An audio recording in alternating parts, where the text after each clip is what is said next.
Lava sale por cuatro bocas, arrasa 320 edificaciones, aunque se calculan que podría ser unas 1000 en las próximas horas, y avanza lentamente hacia el mar. Los últimos datos confirman la evacuación de 5.700 residentes en los municipios amenazados por la lava de la erupción del volcán de La Palma.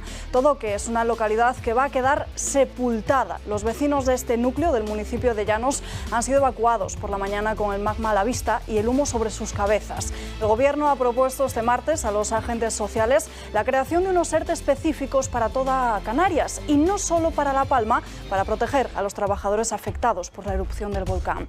Estos ERTE para Canarias saldrán adelante con la prórroga de los actuales ERTE, que se encuentran en plena negociación entre el Ejecutivo y los agentes sociales.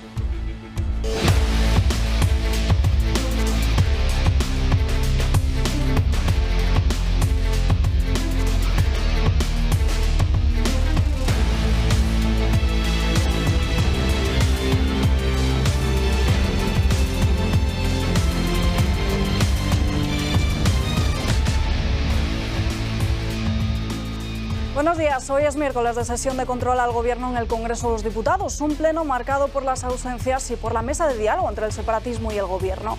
La ausencia del presidente Pedro Sánchez, que participa en la Asamblea General de la ONU en Nueva York, así como una gran parte del Ejecutivo, ha provocado que se hayan caído la mayoría de las preguntas en la sesión de control.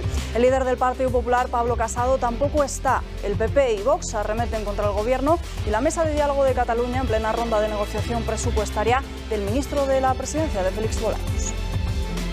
Fíjense si ustedes avalan los delitos que hoy mismo usted se va a sentar con Bildu a negociar. Es evidente por su tono y por su pregunta que no apuestan ustedes por el diálogo, no apuestan ustedes por el acuerdo, ustedes apuestan por la confrontación y por el enfrentamiento. Ustedes son el conflicto, nosotros somos el diálogo. La capacidad de diálogo no muestra ni fortaleza ni debilidad, depende de lo que se dialogue. Ustedes están demostrando capacidad de someterse a lo que le dicen los separatistas por quienes les necesitan para gobernar. Frente a las bofetadas, nosotros diálogo. Frente a la crispación, nosotros argumentos. Frente al odio, nosotros convivencia. ¿Qué negocia el Gobierno en la mesa independentista que no pueda debatir en el Parlamento? El señor Pedro Sánchez es el presidente de todos los españoles, de todas las españolas, de todos los catalanes y de todas las catalanas. A la Cámara Baja ha vuelto hoy la polémica de ayer, el revuelo causado al ser expulsado un diputado de Vox por llamar bruja a una diputada del PSOE, una interpretación abusiva del reglamento, ya que cuando se insulta a Vox en el hemiciclo no ocurre nada, se acepta. Recuerden todos ustedes cómo a Macarena Olona le gritaron al oído fascista. Fue la secretaria general de Vox la protagonista de las redes tras responder a una periodista que la increpaba. Pendiente antes, quería saber si a usted le parece bien que se llame bruja a una diputada.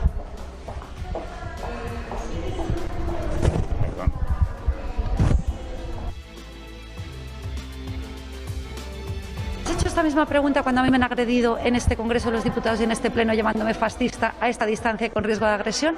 Es una pregunta que quiero hacerte. Habremos preguntado. No, te estoy preguntando de manera directa. ¿Has formulado esta pregunta cuando a mí me han llamado fascista y me han agredido en este Pleno? Pues yo no sé. Te estoy haciendo una pregunta muy directa. Quiero una contestación. ¿Sí o no? La periodista soy yo. ¿Sí o no? Y te estoy haciendo una pregunta. ¿No quieres contestarme? Gracias. Tu silencio es muy elocuente. El Partido Popular acepta las pretensiones marroquíes y elimina el Día de Ceuta para incluir como festivo el fin del Ramadán. Una polémica decisión toda vez que se ha hecho en detrimento de la fiesta del 26 de diciembre, día en el que se celebraría Navidad al caer el 25, en domingo. Con esta decisión, el calendario laboral ceutí incluirá todos los años las dos grandes fiestas musulmanas, la Pascua del Sacrificio y el fin del Ramadán.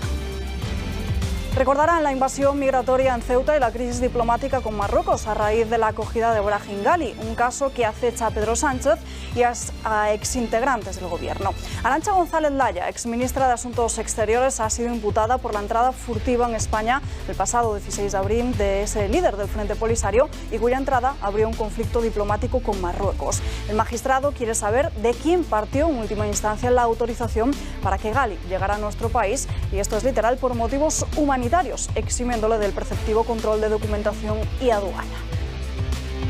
Ya es oficial, prohibida la caza de lobos en toda España, una orden que ganaderos, cazadores y las regiones con más población de lobos rechazan y denuncian que no haya consenso. Un duro golpe a nuestro mundo rural, al sistema cinegético y a un plan de gestión del lobo. Desde hoy, cazar un lobo en cualquier punto de España será un delito tipificado en el Código Penal, castigado con pena de prisión de 6 meses a 2 años o multa de 8 a 24 meses. Y nueva subida del precio de la luz. El precio medio de la electricidad en el mercado mayorista se ha situado para este miércoles 22 de septiembre en 175,87 euros el megavatio hora, lo que supone un repunte del 17% con respecto al precio fijado para este martes y marca su segundo precio más alto de la historia. Así, el precio al que se pagará mañana hoy de media, en el megavatio hora solo se ha visto superado por el 16 de septiembre cuando se alcanzó esa máxima de 188 euros. Hablaremos de todos estos asuntos y estaremos muy pendientes del volcán de La Palma y de todo lo que vaya sucediendo durante toda esta mañana y, como siempre, con la mejor de las compañías. Saludamos ya a los invitados de hoy. Josep María Francas, muy buenos días. Muy buenos días. Me acordaba ahora cuando has hablado del precio de la luz por enésima vez, porque sale cada día, de aquella temporada larga en el 2008 que empezamos a hablar de la prima de riesgo y era una constante en todas las tertulias, en todos los informativos, etcétera. Bueno, pues aquello fue una crisis y esa es otra. Esto es como a principios de septiembre que no parábamos de hablar de esa no renovación del Consejo General del Poder Judicial. Juan Antonio de Castro, muy buenos días. ¿Qué tal? Buenos días. Veo que muy cargada la actualidad con temas impresionantes. Estoy asombrado por la subida del precio de la luz, 17% desde ayer. El presidente del Gobierno insiste en que las pymes y las pequeñas empresas y las familias van a ser compensadas y tal, pero es que yo repito siempre lo mismo. Las pymes y las familias es una parte muy pequeña del daño que la subida eléctrica le va a hacer a la economía y le está haciendo a la economía española. Un cálculo rápido más o menos implica que si se mantuviera este tipo de subida durante mucho tiempo en España, estaríamos subiendo los costes de las empresas que dependen de la electricidad del orden del 24%. ¿Quién aguanta, qué empresa aguantaría un 20, un 24, un 15, un 20% de subida de costes? De costes generales, por el peso que tiene la electricidad en determinados sectores. Y eso nos lo están callando junto con el impacto en la inflación. Pero bueno, hay muchos otros temas y encantado en estar aquí para comentar con vosotros. El placer es nuestro. José Antonio Fuster, muy buenos días. Muy buenos días, ¿qué tal? Hoy la actualidad, ¿eh? Jope. Y pensábamos que íbamos a tener un otoño tranquilito o algo parecido. Es imposible, es imposible. Va a una velocidad. Lo que pasa es que consumimos los temas de una manera tal que eso, es que estamos en 3 días hablando de un tema, de la luz. Decía Josep María, ahora sube la luz, vamos a seguir hablando de la luz, pero un día se agotará por algún motivo sospechado. Se está agotando ya, de hecho. Y es increíble que se esté agotando, pero es increíble en medio de un silencio informativo también sobre el tema de la luz gigantesco en los demás medios, que yo no entiendo. El otro día, la manifestación del domingo de solidaridad, que sacó a 10.000 personas a la calle y que lo disteis aquí vosotros en el Toro Televisión, y dice, pues en los demás medios no ha tenido reflejo. Yo no acabo de entenderlo. Es decir, hablamos de unos temas, hablan de unos temas, aquí se habla de todo, pero es que vamos a una velocidad que a veces no. Yo entiendo a los sufridos televidentes que no los de esta casa, pero los que están en otras televisiones o conectan con radios, tal, que tienen al final un cacao tremendo de desinformación, porque no hay tiempo material de hablar de todas las barrabasadas de este gobierno. Ahora toca volcán. Toca volcán. Pero el volcán por lo menos... Y los vecinos y otro vecino y pero otra el volcán vecina, por lo menos no es culpa de Franco. No. Y eso, no sé de quién es culpa, ¿eh? De alguien. No, espera. No he visto que hayan apuntado mucho. Ya apuntarán. También es verdad. No han apuntado mucho. Ya hablarán y terminamos esta mesa con Juan Ángel Soto, que me decía antes que venía con los deberes hechos. Muy buenos días. Bueno, vengo más o menos, porque es verdad que la actualidad siempre está cargadita, ¿no? Pero hay temas que son ya habituales, no por ello menos importantes, que yo creo que sumado a la desinformación, incluso estando bien informados, lo que comentabais antes, ¿no? Que al final hay una suerte de victoria por agotamiento, ¿no? Porque pues ya lo damos como normal, ¿no? Esa subida del 17%, y mañana tendremos otro récord histórico y pasado otro, ¿no? Pero regocijémonos porque según el gobierno vamos a acabar el año igual que en 2018, con la misma factura que en 2018. Y que nadie se queda atrás. Y por ende seguramente la semana que viene empieza a ser gratis la energía en este país. Pero sí, efectivamente, está el otoño cargadito, sí. Otro de los temas que suele ser ya habituales para nosotros y que aquí siempre los denunciamos porque no dejan de sorprendernos es el continuo ataque desde la izquierda a los medios de comunicación, en concreto de Podemos. A Pablo Echenique se le preguntaba ayer en el Congreso por esa declaración del Pollo Carvajal en la que habría tirado de la manta señalando directamente a Pablo Iglesias y a la financiación irregular de Podemos. Un periodista le preguntaba y fíjense en cuál fue la respuesta del de Podemos. Señor Echenique, buenos días. Para EDATV, el Pollo Carvajal asegura ante el juez que tiene documentos sobre los vínculos. Es que no se me da la palabra, entonces. No se me ha dado turno en ningún momento. Simplemente le quería preguntar si el Pollo Carvajal asegura que el juez tiene documentos sobre los vínculos entre Podemos y el chavismo y también vincula al señor Pablo Iglesias. ¿Qué tiene que decir acerca de esto? No tendría yo ningún problema en contestarte si no pensase que contestarte es una falta de respeto a tus compañeros y compañeras aquí sentados que son periodistas de verdad. Sí, la falta de respeto es también de las compañeras que nunca me dan paso cuando yo le pregunto, y que seamos un medio que no somos palmeros no nos convierte en menos periodistas. Simplemente le hacía esta pregunta. Que tengo mucho respeto por tus compañeros y compañeras que son periodistas de verdad. Bueno, Franca, seguro que de esto no hablaban las otras televisiones esta mañana. Sí que es cierto que me parece digno mencionarlo, que es la actuación de otro periodista, un periodista de Onda Cero, que, bueno, hay una norma no escrita que a mí me la enseñaron en la carrera y creo que es conocida por todos, que cuando un periodista pregunta y no se le responde, el siguiente que tiene turno de palabra vuelve a preguntar sobre lo mismo, y el compañero de Onda Cero sí lo hizo. Lo ha hecho. Sí. Menos mal. Y yo no he entendido porque no sabía esto. ¿Qué pasa? ¿Que ese chico no es periodista? Es periodista. Sí. El que ha preguntado es periodista. Periodista, pero de estado de alarma. O sea, que el otro es tonto. Un medio no afín a Podemos. Pero digo, ¿entonces quiere decir que Echenique es tonto? ¿O que me lo expliquen? No, que no respeta la si dice que no es periodista. No, pero a ver, el argumento que ha dado Echenique, el señor que no pagaba a la Seguridad Social, es: por respeto a los que son periodistas, no le contesto a usted. Ergo quiere decir que no es periodista. Ergo, si es periodista, es que el otro es tonto, mentiroso. Sí. Me quedo con ese silogismo y ya me quedo tranquilo. Sí, es más bien lo segundo, es mentiroso. Vale. Por lo menos es un periodista de segunda, a su juicio, ¿no? Claro. Que es habitual en la izquierda, ¿no? Igual que es un ciudadano de segunda. algunas... Echenique puede catalogar a los periodistas. Por supuesto, ellos son los que deciden lo que vale y lo que no. Ya no es ni tonto ni tal, sino que es malo. Mala persona. Sí, él ha creado una nueva definición. Su concepción de periodista excluye al compañero de estado de alarma. Cuando eso va con valoración, de bueno o malo, sí, no existía. Pero tenemos un problema. Las dictaduras siempre... Yo, por ejemplo, no soy periodista y ningún interés en serlo. Ningún interés en serlo. Con lo cual, si me dijeran esto, bueno, lo único que preguntaría es: ¿aquí solo pueden entrar periodistas? Si me dicen que sí, me voy y tanto gusto. Pero claro, si soy periodista y me dicen esto, tenemos un problema, ¿eh?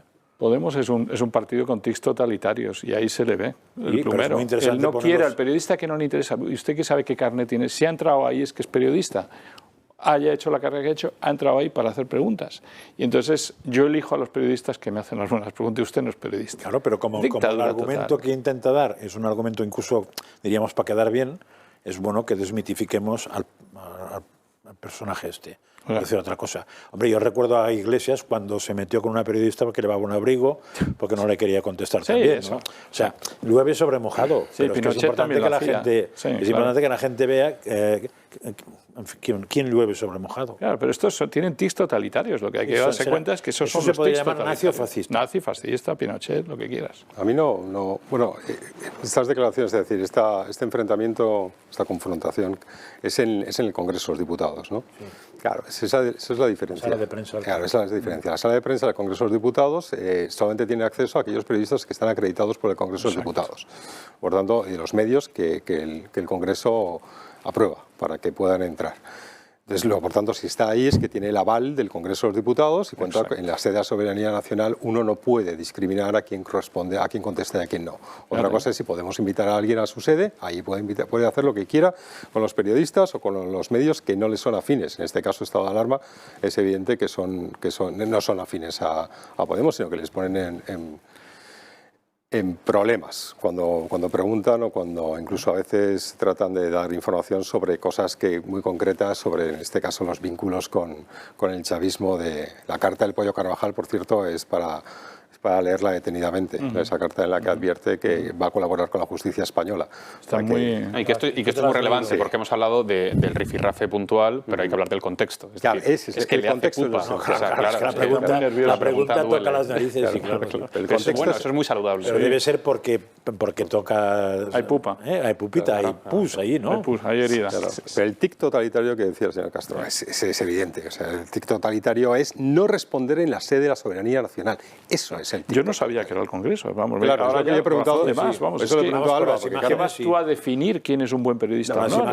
No puedes, y además incluso debería estar prohibido. Claro. O sea, si cuentas con el aval del Congreso de los Diputados para entrar a la sede y preguntar en el rueda de prensa, por cierto, el periodista de estado de alarma hace algo que me parece muy interesante, es decir o denunciar públicamente que nunca le ceden la palabra.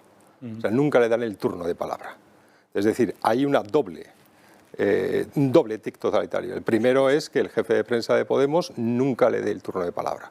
Eso lo hemos visto. Perdona, está a punto de quitárselo. Sí, claro. No, lo intenta quitárselo. Cuando empieza a preguntar, alguien de al lado que no vemos quién es, está diciendo como usted se ha colado, ¿no? Y el segundo tic totalitario es negarle la contestación, además diciendo que no es periodista. Dices, bueno, pues ahí es donde se ve la catadura de los partidos. Pero que luego, claro, luego el problema es que el fascismo, el extremismo, el populismo está en otro lado. Por favor, es muy evidente que no. Nos vamos a ir en directo hasta la redacción porque, como saben, hoy es miércoles de sesión de control al Gobierno en el Congreso de los Diputados. No ha estado Pedro Sánchez, tampoco ha estado Pablo Casado, pero uno de los principales asuntos ha sido, Marina Álvarez, el de la mesa de diálogo entre Pere Aragonés y Pedro Sánchez.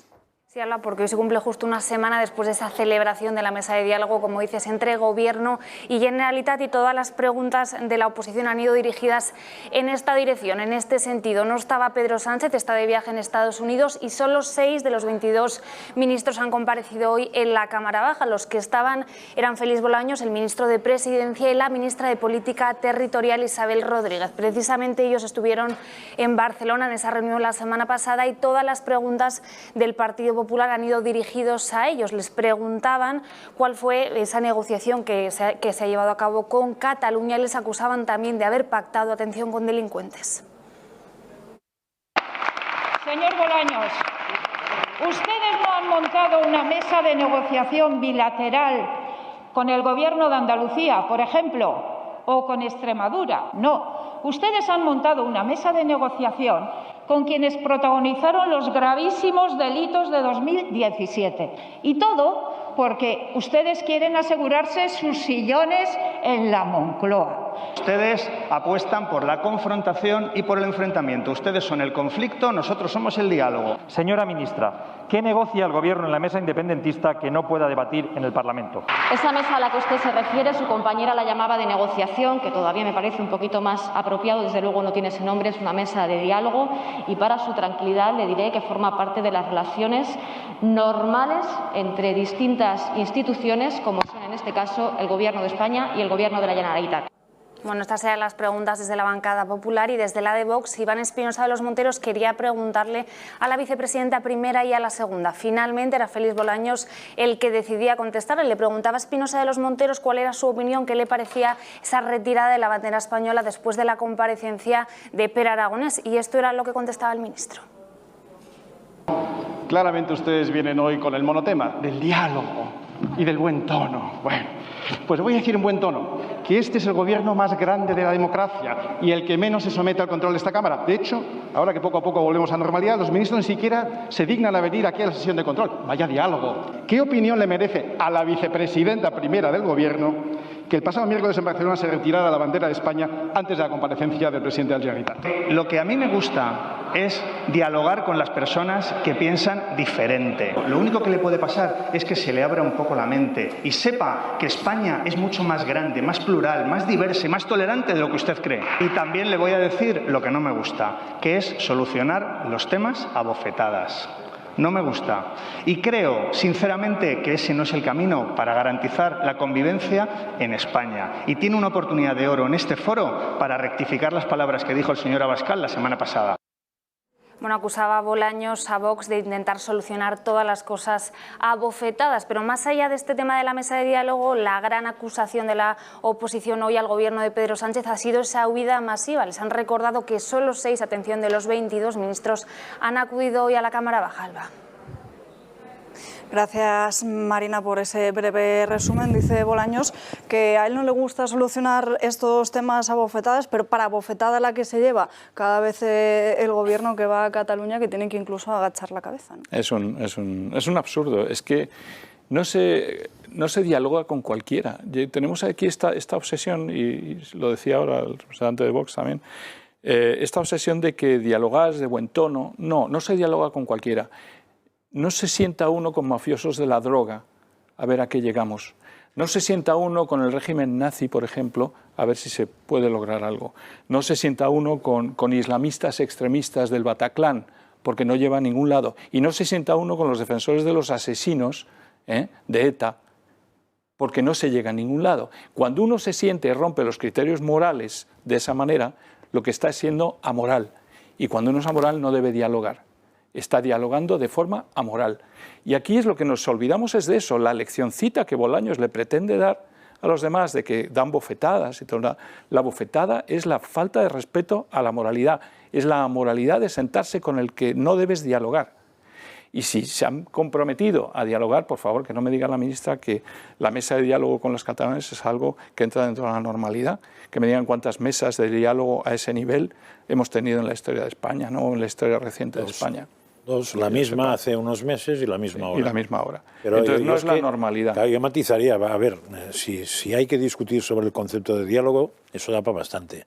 Llamarle a eso diálogo no está claro, porque más bien parece que se llama negociación.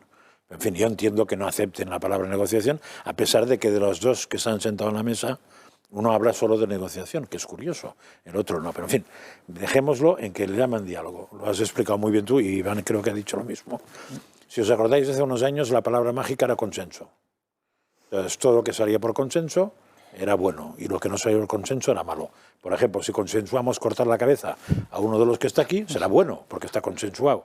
Si en cambio yo le doy un abrazo a alguien y no consensúo, será malo. Supongo que la gilipollez que acabo de decir puede ir a misa, ¿no? No es ninguna gilipollez. De hecho en filosofía política... Lo que pasa es que lo has expresado de una manera brillante, por otra parte. Claro, pero en filosofía política se estudia mucho cuál es la legitimidad de las democracias que están basadas como pacto social en el consenso. Porque efectivamente, si el consenso es, no sé, lanzarnos por un barranco, pues amén, ¿no? El consenso es bueno. Efectivamente. Entonces ahí entra la parte de la moralidad, ¿no? De la moral, que también es moral pública, que muchas veces nos olvidamos. Efectivamente, yo también, igual que hablábamos de periodistas a secas o periodistas de verdad, ¿no? Como hacía referencia Echenique, pues aquí yo creo que la denominación es importante. La ministra puede seguir diciendo que es una mesa de diálogo, pero recordemos, como bien ha señalado, que Rufián con el dedo así decía y negociación, ¿no? Entonces, cuando la contraparte de esa mesa, de lo que sea, te está diciendo claramente que va allí a sacar algo en claro, y además te dice qué es lo que quiere sacar en claro, porque solo es una cosa, pues joder, es de un absurdo monumental, ¿no? Que nos trate de vender la película de esta manera, ¿no? Y luego, bueno, Edurne, creo que la diputada Edurne Uriarte ha estado brillante, la verdad es que me cae francamente bien, tuvimos la suerte de tenerla en nuestra universidad de verano y es francamente buena. Recordemos que es la persona que después de Vox, con el diputado Francisco José Contreras, sometió la proposición no de ley para la condena de todos los totalitarismos, que por supuesto este Congreso rechazó, para que se condenara, igual que al régimen nazi, el totalitarismo comunista, siguiendo lo que había resuelto el Parlamento Europeo. Y aquí, bueno, una vez más se pone de manifiesto que lanzan los trastos, lanzan a la cara, en este caso en concreto, del grupo parlamentario de Vox en el Congreso, todo aquello que se podía predicar, en este caso, del Partido Socialista, ¿no? que tiene unas notas de sectarismo y de intolerancia con los que no piensan como ellos, sin precedentes. Además, es que se puede convivir y hablar con el diferente, pero es que la palabra Bolaños de usted no conversa con diferentes, no acepta la diferencia, es tan engañosa, ¿no? Te lleva al debate engañoso de creer que lo que hay aquí es diferencias. Bueno, es que no son diferencias, son divisiones morales absolutas. Hay ciertas personas con las que jamás te debes sentar. Bueno, y perdona el inciso, hablando de no sentarnos con personas, hablamos de formaciones políticas que tienen muy bien trazado ese cordón sanitario a Vox y a sus 50 y pico diputados, con los que no quieren y a millones de votos que ha obtenido, con los que no quiere tener nada que ver. Nada. Y si no estuviera Vox, lo tendrían con el PP. Que lo han tenido históricamente. Que lo han tenido. También. Entonces, claro, es de un ridículo espantoso. Bueno, depende de cómo... Depende de lo que hiciera el PP. Y depende de qué PP. Exacto. Sí, pero al final hiciera lo que hiciera, cuando se humilara, volverían a poner el cordón para Mira, pero Bolaños dice una cosa que a mí me ha dolido, que es decir, usted... Es una cosa normal lo del diálogo entre instituciones diferentes, ha dicho, instituciones que no son diferentes. Es decir, hay una institución que es el Gobierno de España, es decir, la cabeza que gobierna en el Estado, y otra institución, que en este caso es la catalana y sus partidos políticos secesionistas, que dependen de ese Estado. Entonces no son instituciones diferentes, son instituciones subordinadas. Una está subordinada a la otra, y eso es lo que en el consenso general van aceptando los españoles poco a poco a través de la opinión pública, la opinión publicada y todo eso, que estamos en una negociación bilateral. Y eso es lo que a mí me parece moralmente reprobable. Y dices, oye, tú puedes... Y además es que tienes toda la razón, y además que no es el gobierno de Cataluña. Claro. El gobierno de la Comunidad Autónoma de Cataluña. Y hablemos de verdad cómo es. No es una mesa entre el gobierno de España y el gobierno de Cataluña. Una mesa entre el gobierno de España y su subordinado, la Comunidad Autónoma de Cataluña, según la Constitución. Y recordemos entonces, ¿por qué no hablamos de manera lógica? Claro, todo. Absolutamente, pero y un paso más. Es decir, no solo es que no estén en igualdad de condiciones, sino que una está subordinada a la otra. Es que la inferior se ha pervertido de manera tal que tiene como misión central dinamitar o socavar la legitimidad de la primera. A la institución madre. Claro. Y la primera se deja. deja. O sea, que es que la primera se deja. Claro, no es que solamente haya una situación de desigualdad o de subordinación de una con respecto a la otra. Es que la inferior quiere cargarse la superior. Entonces, es que y la superior se va dejando, porque al final los símbolos y los gestos son importantísimos en las negociaciones. Si uno primero, si el gobierno va a Cataluña. Bueno, para empezar, ¿cómo que vaya a Cataluña? O sea, yo tengo un jefe, el jefe no viene a mí. Por lo general el jefe me llama y yo voy a él. Y si viene, es que la cosa no está bien. La cosa no está bien, ¿no? Exactamente, algo ha pasado. Claro. Y luego cuando entra por la puerta, algo ha pasado. O a lo mejor es que no es el jefe. A lo mejor es que te necesita tanto, que es el caso, que se desplaza donde haga falta. Bueno, entonces yo soy su jefe. Efectivamente. Claro. Porque tienes el control. De hecho, es lo que pasa. No de derecho, sino de hecho. Claro, lo que pasa es que, claro, es una empresa privada podría funcionar, pero una empresa pública, como es España, una gran empresa pública, no debería funcionar así. Y lo que hacen a retirar la bandera, y le preguntan a la retirar la bandera, yo no he escuchado la contestación, supongo que no hay contestación, simplemente apelaciones al consenso, al diálogo y al no enfrentamiento y a la no violencia. Violencia de Vox, por favor, es que es absurdo. ¿Dónde está la violencia de Vox? Solamente hemos visto violencia por la otra parte. Al final todo son apelaciones a cosas huecas, vacías. Es como si el espíritu de Iñaki Gabilondo estuviera poseyendo a todos los ministros del gobierno. O sea, todos son apelaciones al buenismo, al buen rollismo, al usted no puede hacer esto, no podemos confrontar. Sí, debemos confrontar. Y sí, claro que por supuesto. Sí, hay que meterse en la habitación, sacar la bandera española y ponerla de nuevo. Porque tú lo que estás esperando como buen pagador de impuestos y la soberanía de esta nación está en tus manos, es que el gobierno responda y defienda los símbolos de tu Constitución, de tu país. Además, todo eso tiene precedentes que ahora me ha venido a la memoria, no sé si os acordáis, de una toma de posesión de un presidente de la Generalitat, en que había un ministro que no recuerdo quién era, probablemente me confundiría, en que tapan, en el Palau Sant Jordi, tapan la imagen del rey para hacer la toma de posesión. Hombre, eso es un precedente probablemente incluso peor que el otro. Y ahí no pasó nada. O sea, ahí el ministro se quedó, con lo cual se tomó posesión. Yo pienso que lo normal, si tú tomas posesión de un cargo que te viene dado con un jefe de Estado que es el rey y lo tapas, no hay posesión. En un sitio normal, en una empresa normal no hay posesión, vamos, de la patada llegas al Japón. Y por supuesto, el consejero delegado, que sería el ministro, no te deja seguir. Pero aquí hay unos que juegan de manera valiente, valiente ellos, porque no paran, más que de valiente, que no paran. Que no paran, van y tapan con valentía, tapan sabiendo que eso es ilegal, no está bien, es una ofensa al otro. Y otros, que son cobardes, que no se atreven a reaccionar. ¿No os acordáis? Y eso es lo que no se puede entender, que por mucho que hayamos tenido componendas con la Comunidad Autónoma de Cataluña, esas componendas no implican que tú te tengas que arrodillar siempre. Porque tú estás en una institución madre, como decías, en la que tienes que salvaguardar los intereses de todo el pueblo español. Entonces, estos que nos representan, al no traer la bandera de nuevo atrás y al no ponerla, te están quitando, digamos, el respeto que el pueblo español le puede tener a este gobierno. Claro que si te arrodillas siempre... Y si te arrodillas siempre, ya saben los otros que te arrodillas siempre y van a seguir pegándote. Pero lo que comentabas es muy revelador, ¿no? Que por lo menos ellos son coherentes o sinceros. Ellos en el son sentido de que te dicen a la cara lo que quieren. O sea, yo quiero negociar porque lo que busco es la independencia de Cataluña. Y no paran. Y aquí estamos, que si el consenso, el diálogo, cuando la realidad es... Bueno, y yo voy y me arrodillo porque no se muerde la mano que es el que me da de comer. Exacto. Lo dejamos aquí, nos vamos a ir a publicidad, pero no sin antes recordarles el Telegram de Julia Ariza, que está compartiendo además bastantes artículos interesantes, uno de ellos la manera de hacer periodismo en España, del que lo que justo estábamos hablando antes con esa polémica de Pablo Echenique. También está contando que Unidad Editorial negocia con Blas Herrero la venta de sus 2 canales de la TDT por 36 millones de euros. Está contando lo que pasó con las ayudas por el terremoto de Lorca en 2012 y dice el Estado español nunca paga, y en muchísimas más noticias. Está también muy pendiente del Congreso de los Diputados y de todo lo que está sucediendo en La Palma. Así que para no perderse ni un detalle, ya lo saben, Julia Ariza, El Toro. Síganle, nosotros volvemos en apenas unos minutos para seguir hablando de más asuntos del día.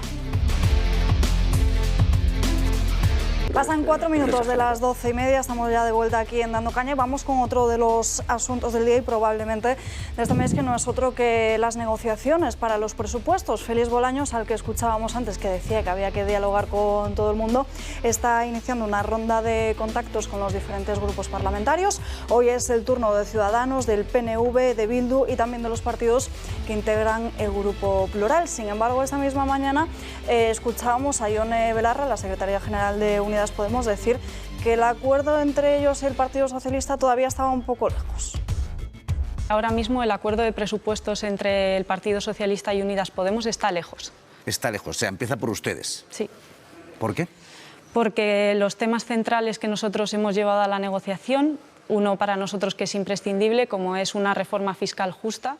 No hay acuerdo entre PSOE y Podemos y veremos finalmente con quién negocia o con quién no esas cuentas. Uno de los con los que se va a sentar hoy es con los proetarras de Bildu, y el Partido Popular, a través de las redes sociales, ha querido recordarle a Pedro Sánchez todas aquellas veces que ha dicho que nunca pactaría con esta formación.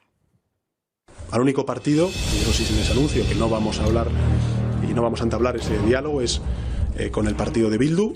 No, yo con Bildu no me voy a reunir. ¿Pactar? Estoy diciendo que con Bildu no vamos a pactar. Si quieres lo digo 5 veces o 20 durante la entrevista. Con Bildu no vamos a pactar. Con Bildu, se lo repito, no vamos a pactar. El Partido Socialista de Navarra y el Partido Socialista Obrero Español tenemos la misma posición. Y es que con Bildu no se acuerda nada. Si quieres lo repito otra vez.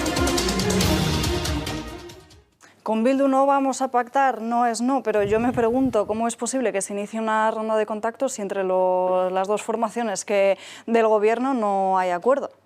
Sería bastante chocante que los presupuestos se aprobaran contra Podemos y votados por otros. Tampoco me parece que fuera la primera vez que ocurre en una historia, porque si no recuerdo mal, los últimos o los penúltimos de Portugal pasó eso, ¿eh? O sea, el Partido Socialista no pudo negociar con los comunistas y tuvo que ser la derecha la que le aprobara los presupuestos. No ha sido los últimos, sino probablemente 1 o 2 para atrás. Pero, en fin, no deja de ser chocante, y lo que suele indicar es que los tuyos te han dejado más colgado que un chorizo. Sí. Yo insisto, desde luego, que Sánchez es un mentiroso, como lo acabamos de ver, ya está claro. Y repite, no voy a pactar con Bildu, y luego hace un gobierno con Bildu, negocia con Bildu. Pero lo que más me choca, yo creo, que de toda esta historia es que al final te estás esperando que vas a tener, como todo país que se precia en Europa, un gobierno fuerte que tiene claro dónde va a ir, y lo que tenemos en el fondo es una mesa de negociación gubernamental, no es un Consejo de Ministros. O sea, ¿cuánto tiempo del Consejo dedican estos señores a negociar, o como le quieran llamar, o al diálogo, y cuánto a resolver nuestros problemas? Porque es que si le están quitando el 30 al 40%, nos están quitando el 30 al 40% de eficacia a la labor del gobierno, ¿no? Entonces, un gobierno ineficaz, que se dedica a negociar y que no se dedica a gobernar. Y ese yo creo que es el gran problema con todo esto. Pero es una moralidad, si lo de Bildu pero lo de mentir, ¿no? Mentir así y poderlo ver aquí claramente, ¿no? Cómo lo hace. Yo creo que ya no nos extraña a nadie, pero es triste. Chocante, sí, que esa declaración exista y existe la realidad después. Claro. El personaje Es lo decir, deja. que nadie te puede decir que difamas cuando dices que Sánchez es un mentiroso. Sánchez nos acaba de demostrar que es un mentiroso. Punto. Pues decir que no es que sea mentiroso, sino simplemente que dice mentiras a todas horas. Exacto. Que es lo que se usaba en el Parlamento catalán para no insultar nunca a nadie. Lo extraño será el día que nos diga una verdad. Imagínate el día que nos diga una verdad.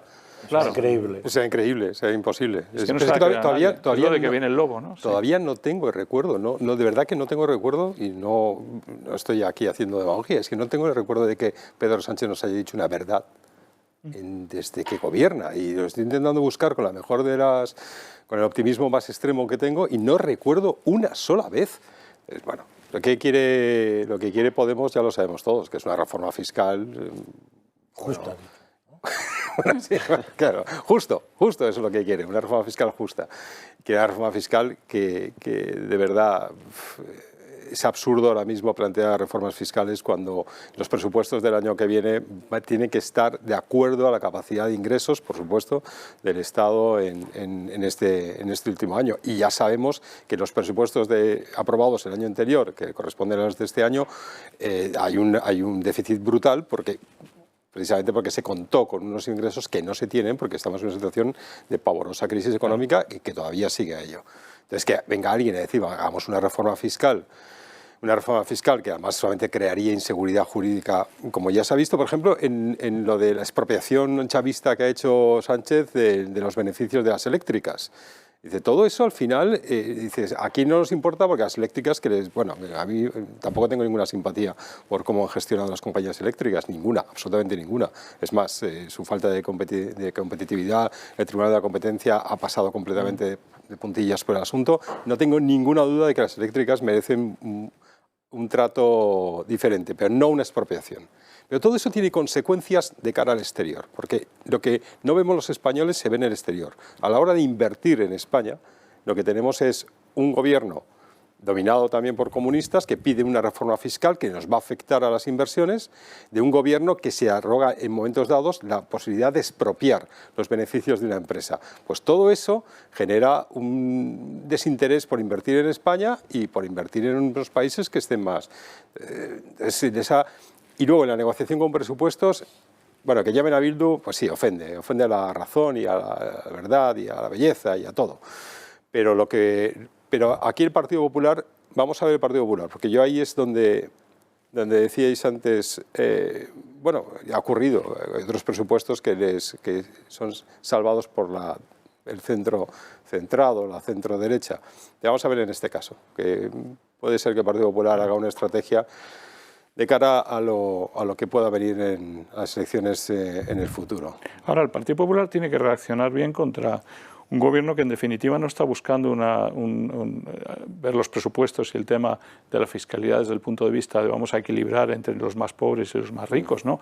El problema es que con los que gobierna le van a obligar a unos desequilibrios territoriales y unas ventajas hacia determinadas comunidades autónomas que no tiene parangón. Entonces, al final, no es que estén discutiendo, yo creo, por igualdad, por más igualdad. Están en el fondo discutiendo porque unos quieren o no ceder más ventajas para unas comunidades que para otras, y en este caso para dos comunidades en particular, el País Vasco y Cataluña, ¿no? Entonces, es más allá, o sea, ya no es un problema. Estás con utópicos y separatistas haciendo un presupuesto y pensando en una fiscalidad justa. ¿Justa para qué? Territorialmente no lo va a ser porque gobiernas con algunos que quieren llevarse la mayor parte del pastel. O sea que justa no va a ser. Y en cuanto a ricos y pobres, podríamos hablar un montón de lo que están esperando ellos de fiscalidad, ¿no? No, absolutamente. O sea, aquí hay varias cosas. Por un lado está la duda metódica, la mentira metódica de Sánchez, ¿no? Que esto también yo creo que da fe. O sea, si tiene este modus operandi, que como bien has señalado es difícil encontrar una verdad, ¿no?, entre tanta mentira, si sigue este modus operandi es porque se siente, por lo menos se autopercibe como impune, aunque sea electoralmente. Y esto debería entristecernos porque a su vez da fe del nivel de sectarismo del electorado, que es difícilmente movible, ¿no?, en ese voto. porque bueno, se siente seguro en que su tribu le va a seguir apoyando, caiga quien caiga y diga lo que diga, aunque se hagan reportajes tan reveladores como este, ¿no? Donde claramente es que se contradice 18 veces. Por otro lado, lo que tú señalas, ¿no? De que hay un precio a pagar a diferentes, aunque sea solamente territorialmente, hay que pagar. Claro, pero recordemos que este no es un gobierno como otro cualquiera. Este es un gobierno que a todos los efectos es extractivo para luego pagar a socios de gobierno o lo que fuera, en este caso quizá territorialmente, ¿no? Para extraer recursos de unas personas o unos lugares y dárselos a otros porque tienen un retorno, en este caso electoral, y les mantienen en la Moncloa. Y por otro lado, antes lo que has señalado de que realmente gastan mucho tiempo, y eso va en perjuicio de todos nosotros, en negociar y en esas rencillas internas que tienen dentro del gobierno. Y en ese sentido tampoco es un gobierno como otro cualquiera. Pero no solo porque estén negociando, discutiendo entre sí, sino porque es un gobierno que, además de la parte extractiva que acabo de mencionar, recordemos que está protagonizando un auténtico cambio de régimen desde el gobierno. Es decir, está muy preocupado, no en el sentido de preocupado, sino preocupado, desmantelando toda una serie de instituciones, pervirtiéndolas, cargándose la separación de poderes, etcétera, como para preocuparse de nuestro día a día. Solo faltaba. Sí, habría que plantearse si un gobierno realmente justo e independiente, cuando tiene componentes de ese gobierno que le obligan a perder el tiempo, las energías y a no luchar por España, ¿no? Entonces, al final, no sé si habría que prever algún sistema, o no sé qué se podría hacer, la verdad, pero que desde luego hay una incongruencia y que no puede ser que un país entero esté pendiente de un gobierno que pretende defender cosas y que luego se deja llevar por presiones que tiene internas en su propio interior. Claro, o sea, veámoslo, estos dos ejemplos, ¿no? ¿Cuánto tiempo ha dedicado el gobierno de España en los últimos meses al diálogo con Cataluña o a tener controlado la administración de justicia en este país? Por supuesto, claro. Dos cosas que no deberían estar sobre la mesa. Toda su energía en eso, ¿no? Que no deberían ser noticia, ¿no? No, pues al final tenemos los telediarios o tenemos los programas, muchos programas de radio, lo que sea, y se dedica ahora mismo el 80% del tiempo a hablar del volcán, pues tenemos un problema ahí grave. Dices, el volcán sí, es un fenómeno de la naturaleza, puede ocasionar daños graves a la isla, se valorarán en su momento. Gracias a Dios no ha habido ninguna víctima mortal, ni siquiera ningún herido, son todos daños en muchos casos reales, pero también sentimentales para muchísima gente que vive en la isla, pero no podemos estar el 80% dedicando el 80% del tema a hablar del volcán. Es que tenemos unas urgencias en España y muchas cosas no es que nos distraigan, es que los medios de comunicación, volvemos otra vez al tema del inicio, es que claro, una de las cosas dice, ¿qué se podría hacer? Pues sí, se podría empezar a retirar subvenciones, empezamos a retirar el pasteleo, se podría empezar a retirar el pesebre de los periodistas para que realmente los medios de comunicación sobrevivan con sus espectadores, con sus clubs, y sean libres e independientes para poder de verdad fiscalizar la acción de gobierno, porque no la estamos haciendo. O sea, eso que no tiene que hacer los partidos. Justo lo va a hacer el partido que le va bien, tal como está, no lo hacen nunca. Claro. Habría que crear. El único futuro que tenemos es que la gente reaccione frente a eso, mandando al que tiene esos comportamientos a su casa porque no les voten ni las ratas. Claro, lo que pasa es que ya la reacción, y además yo ya siempre he sido un conservador clásico con tintes, un pequeño tinte liberal, pero que tampoco demasiado, ahora yo me considero reaccionario, y ahora se está envileciendo la palabra reaccionario a todo el que se mueve un poquitín, le aplican la palabra reaccionario, que por cierto es una bellísima palabra. Entonces sí, yo quiero una reacción, pero ya directamente se está acusando, se está etiquetando a la gente y se está diciendo que la reacción es comparable al fascismo, al ultraderechismo. Pero puede ser. O sea, estamos reaccionando frente a una realidad que es absolutamente inmoral y que nos lleva a un desastre como nación. Y resulta que es que no podemos ni siquiera reaccionar. Tenemos que ir con el consenso, con la alegría, con esa esperanza, con ese buenismo.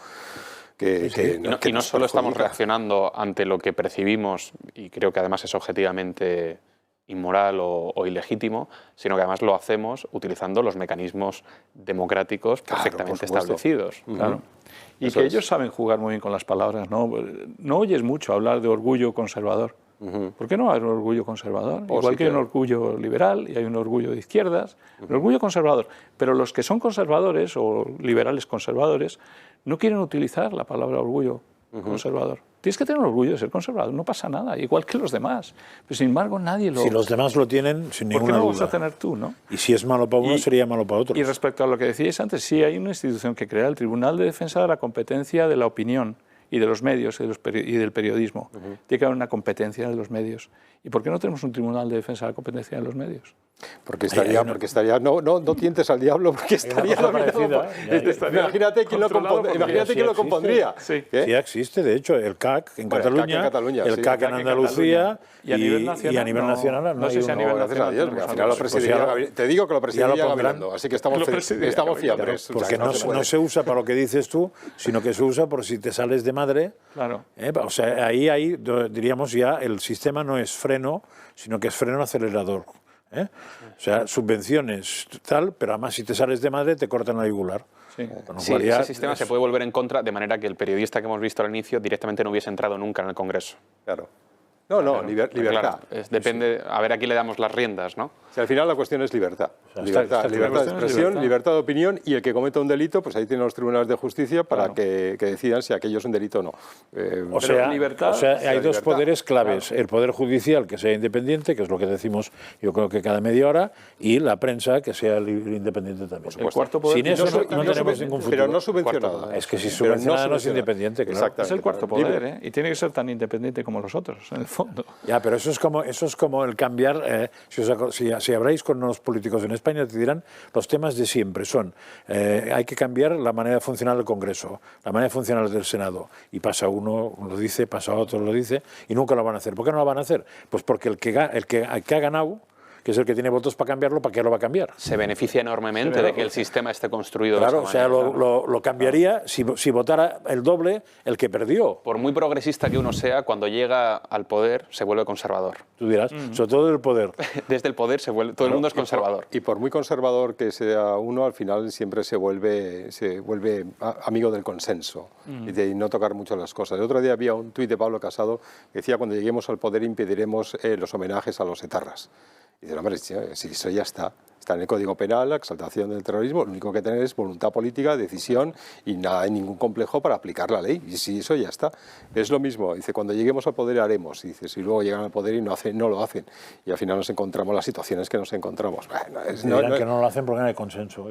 Pues eso, porque no es el momento, ahora mismo estamos... Por eso, porque no se puede. Y al final una y otra vez. Y al final, ¿qué necesitamos?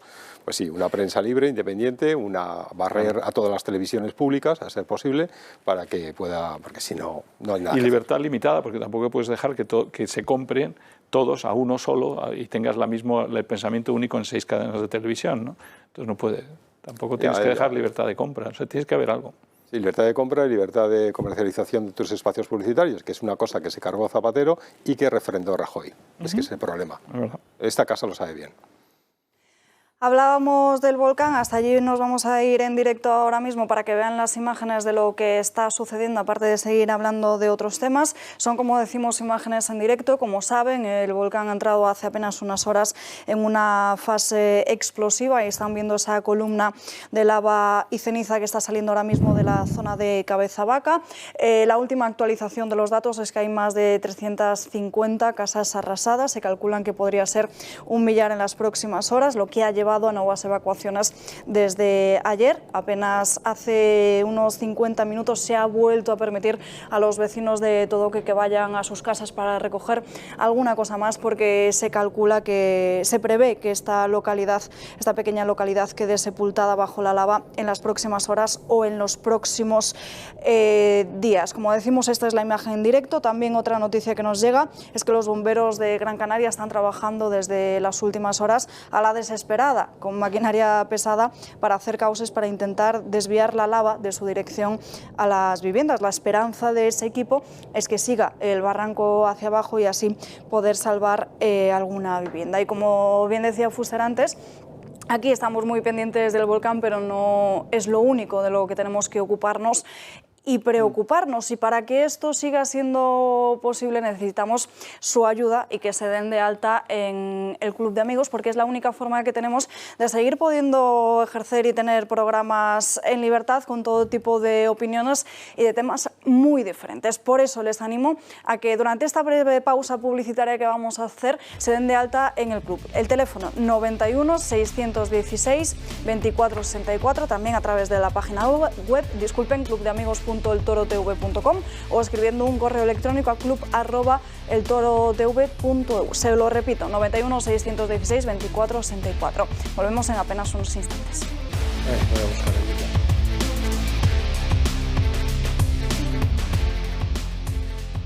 Ya estamos de vuelta aquí en Dando Caña y vamos con uno de los asuntos que les avanzábamos ayer, pero que no pudimos tratar más en profundidad porque esa proposición no de ley que se dirigía directamente a atacar a los Provida llegó al Congreso a las 3 de la tarde. Así que si les parece vamos a recordar cómo fue ese debate ayer en la Cámara Baja.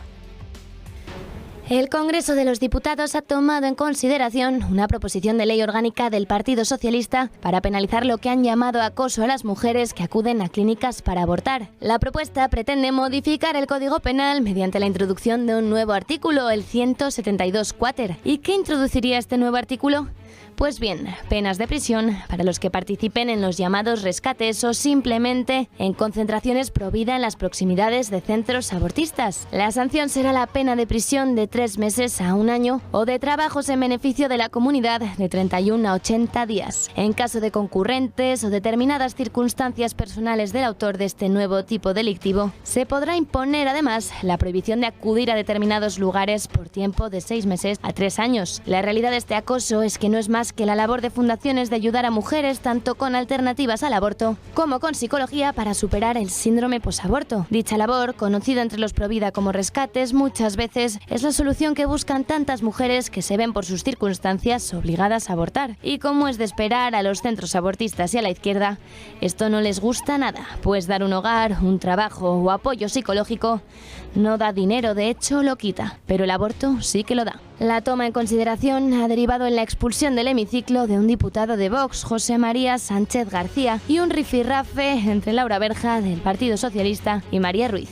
diputada de Vox. Usted habla de las mujeres, efectivamente, las mujeres, las vivas y las no nacidas también.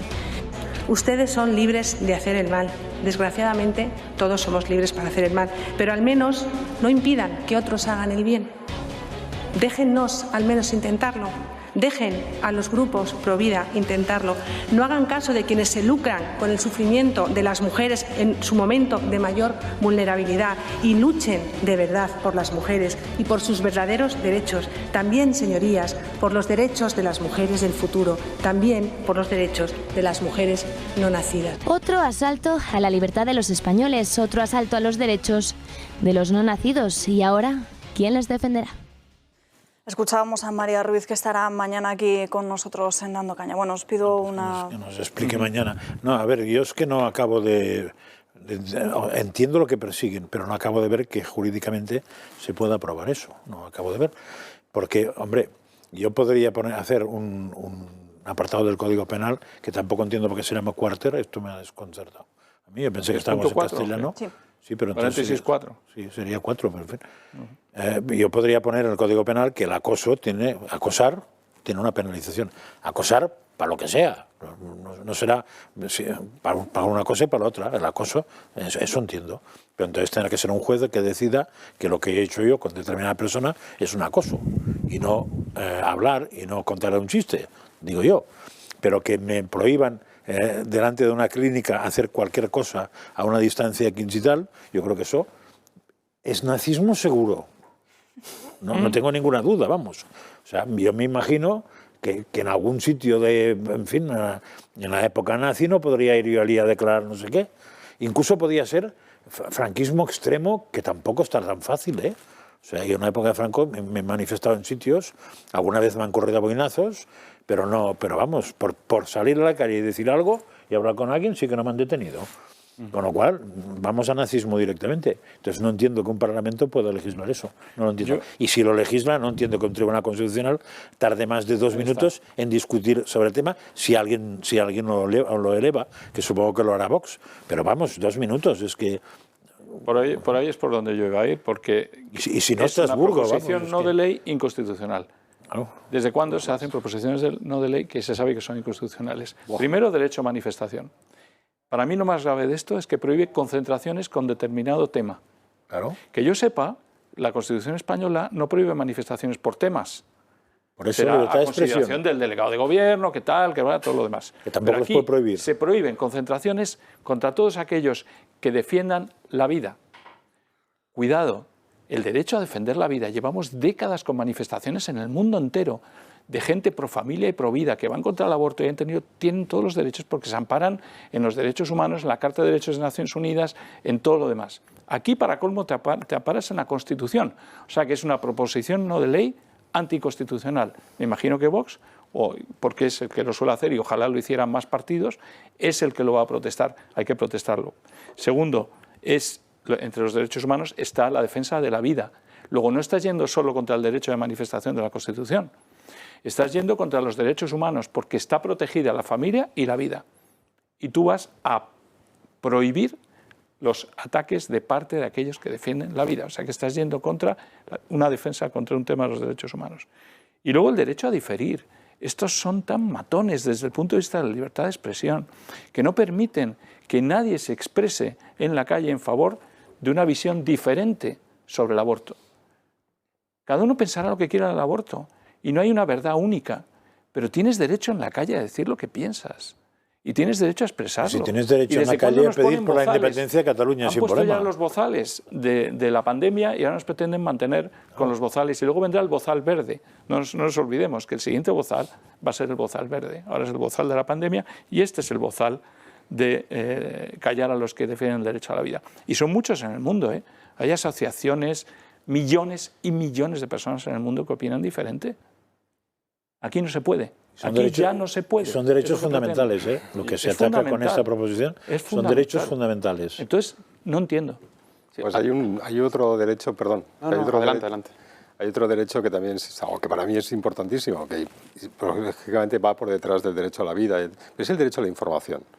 El derecho a la información es decir, la izquierda vuelve a tratar a las mujeres, y ahora en estos tiempos de superreacción feminista, vuelve a tratar a las mujeres como si fueran enanos mentales. Entonces, no se les da la información necesaria. Tú vas a someterte a un proceso, que es el del aborto de una persona que vaya, y no le dan la información necesaria. Le dice que aquello es un conjunto de células parecidos a los de un tumor y que luego va a estar tan pichi que luego se tomete un ibuprofeno cada 8 horas y que todo va a ir fenomenal. Y no es verdad. Lo que tiene que saber una mujer, lo que debe saber una mujer es tener, una mujer que va a abortar, es tener toda la información, absolutamente toda, de cuál es el procedimiento. Y luego hablan de violencia obstétrica. Hombre, esta es la mayor violencia obstétrica que hay en el mundo. Dice, el otro día escuchaba yo a la ministra Montero hablando de que es que las mujeres no tienen toda la información a la hora, por ejemplo, del parto. Y no se les cuenta lo que es una episiotomía, no se les dice tal, y que hay que informar porque si no es violencia obstétrica. Hombre, violencia obstétrica es llegar a una clínica, un abortorio, y que no te informen de lo que tienes, de lo que va a ser, de cómo es ese procedimiento y de las consecuencias que para tu, por ejemplo, estado mental a corto, medio y largo plazo puedes desarrollar por someterte a un tratamiento así. Tampoco te informan sobre las posibilidades que tienes de culminar la gestación y luego dar ese niño en adopción si es que tú no puedes. No te informan de nada. Te dicen, es un negocio. Creo que en la ley el punto 2 obliga a hacer eso además. En la ley pero sabemos que no lo hace. Ya, pero es que tiene... Claro, entonces es que estás hablando de una cosa que está obligado a hacerse. Pero sabemos que no lo hacen. Lo que está ocurriendo en algunos estados de Estados Unidos obligando a los centros a que hagan una ecografía, que la mujer escuche el latido fetal y todo eso, no es para, en este caso, solamente proteger la vida, es para que la mujer tome la decisión informada, con todos los datos, y no se le trate como enanas mentales, que es lo que hace la izquierda una y otra vez con las mujeres. Sí. No se le está prohibiendo a la mujer que realice el acto que ha decidido realizar. Por supuesto que no. Lo que se está, como tú dices, es callando los efectos. Pero es que la ley obliga a hacer eso. Lo que le puede pasar a la propia mujer desde el punto de vista de depresión, de trauma, a lo largo de la vida. De hecho, ayer estuvo aquí Marta Velarde, la presidenta de Rescatadores Juan Pablo II, y comentábamos precisamente esto, de que la educación sobre el aborto se dirige hacia cierto punto de vista que a ellos les interesa, y además que en estos últimos años ellos, informando a esas mujeres, habían evitado más de 5.000 abortos.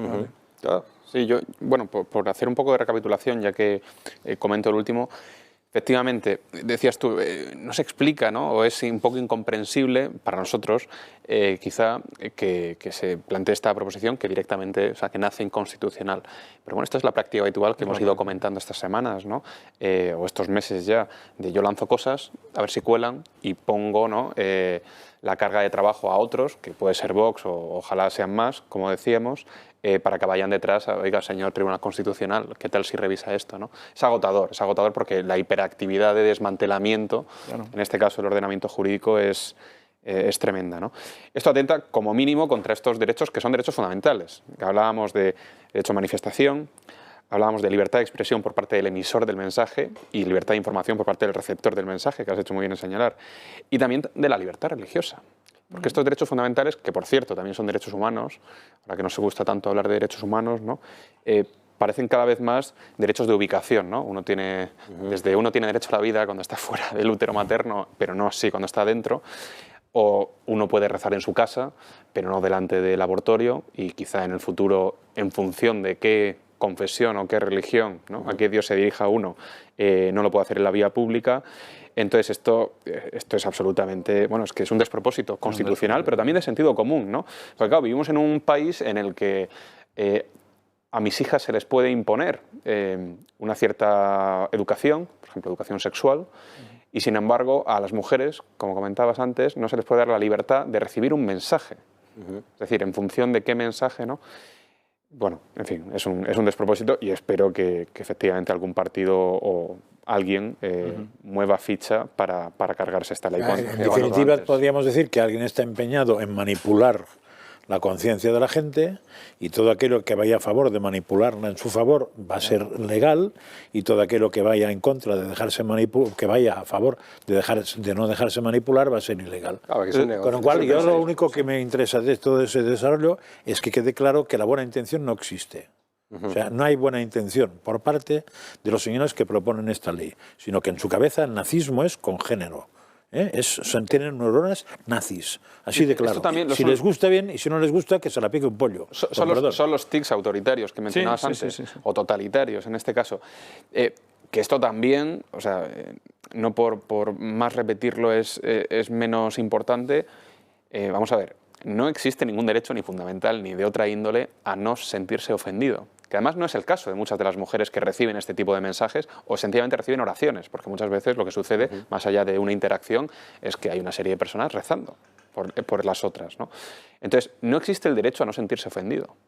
Además, el sentimiento de agravio, bueno, pues yo qué sé, a lo mejor un alumno de secundaria se siente ofendido por recibir algún tipo de educación, y no por ello es menos legal en este caso. Entonces, esto es un despropósito. Comentaba anoche, y que me corrija alguien que sepa más que yo sobre la materia, que serán casi todos, que quizá este problema se puede salvar si los grupos de rescatadores se constituyeran en sindicatos, en cuyo caso podrían hacer lo que les diera la gana en frente de la clínica abortiva. Sindicatos feministas. Y además recibir alguna subvención por el camino. Sí. Para decorar sindicatos feministas. Está bien. No, que las personas... feministas en el sentido de que ayudan a las mujeres, sí, además. No, que si además se denominan sindicatos feministas, no sé igual, qué. Sindicato por la salvación de las almas, lo que sea. Lo que no sé es qué opináis, cuál será la postura del Partido Popular, en este caso de defensa del derecho a la vida, ¿no? Será interesante. No, pero es que en este caso... Porque es que el Partido Popular es muy curioso, te da la sensación que va a salir contra esta ley y tal, luego a lo mejor no lo hace, se deja empujar hábilmente por Vox, y luego se favorece los votos de lo que ha hecho Vox respecto a esa ley.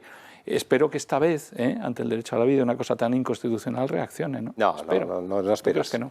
Bueno, sí, esperamos todos, pero ¿te acuerdas del recurso que plantea ante el Tribunal Constitucional por la reforma de la ley del aborto que despenalizaba absolutamente y lo hacía libre y tal? Bueno, de aquellos diputados que firmaron aquel recurso, fueron todos laminados en la siguiente legislatura. Todos los pro vida del Partido Popular fueron laminados. Y ahora quedan de vez en cuando alguna voz, pero yo creo que la posición del partido, del Partido Popular es muy evidente en el tema del aborto, es no tocar ni hacer absolutamente nada. Yo espero, no sé por dónde saldrán. Sin embargo, tiene mucha gente pro vida en su partido. Mucha gente pro vida, estoy convencido. ¿Dentro del partido? No, votantes sí. No tengas ninguna duda que muchísimos. Claro.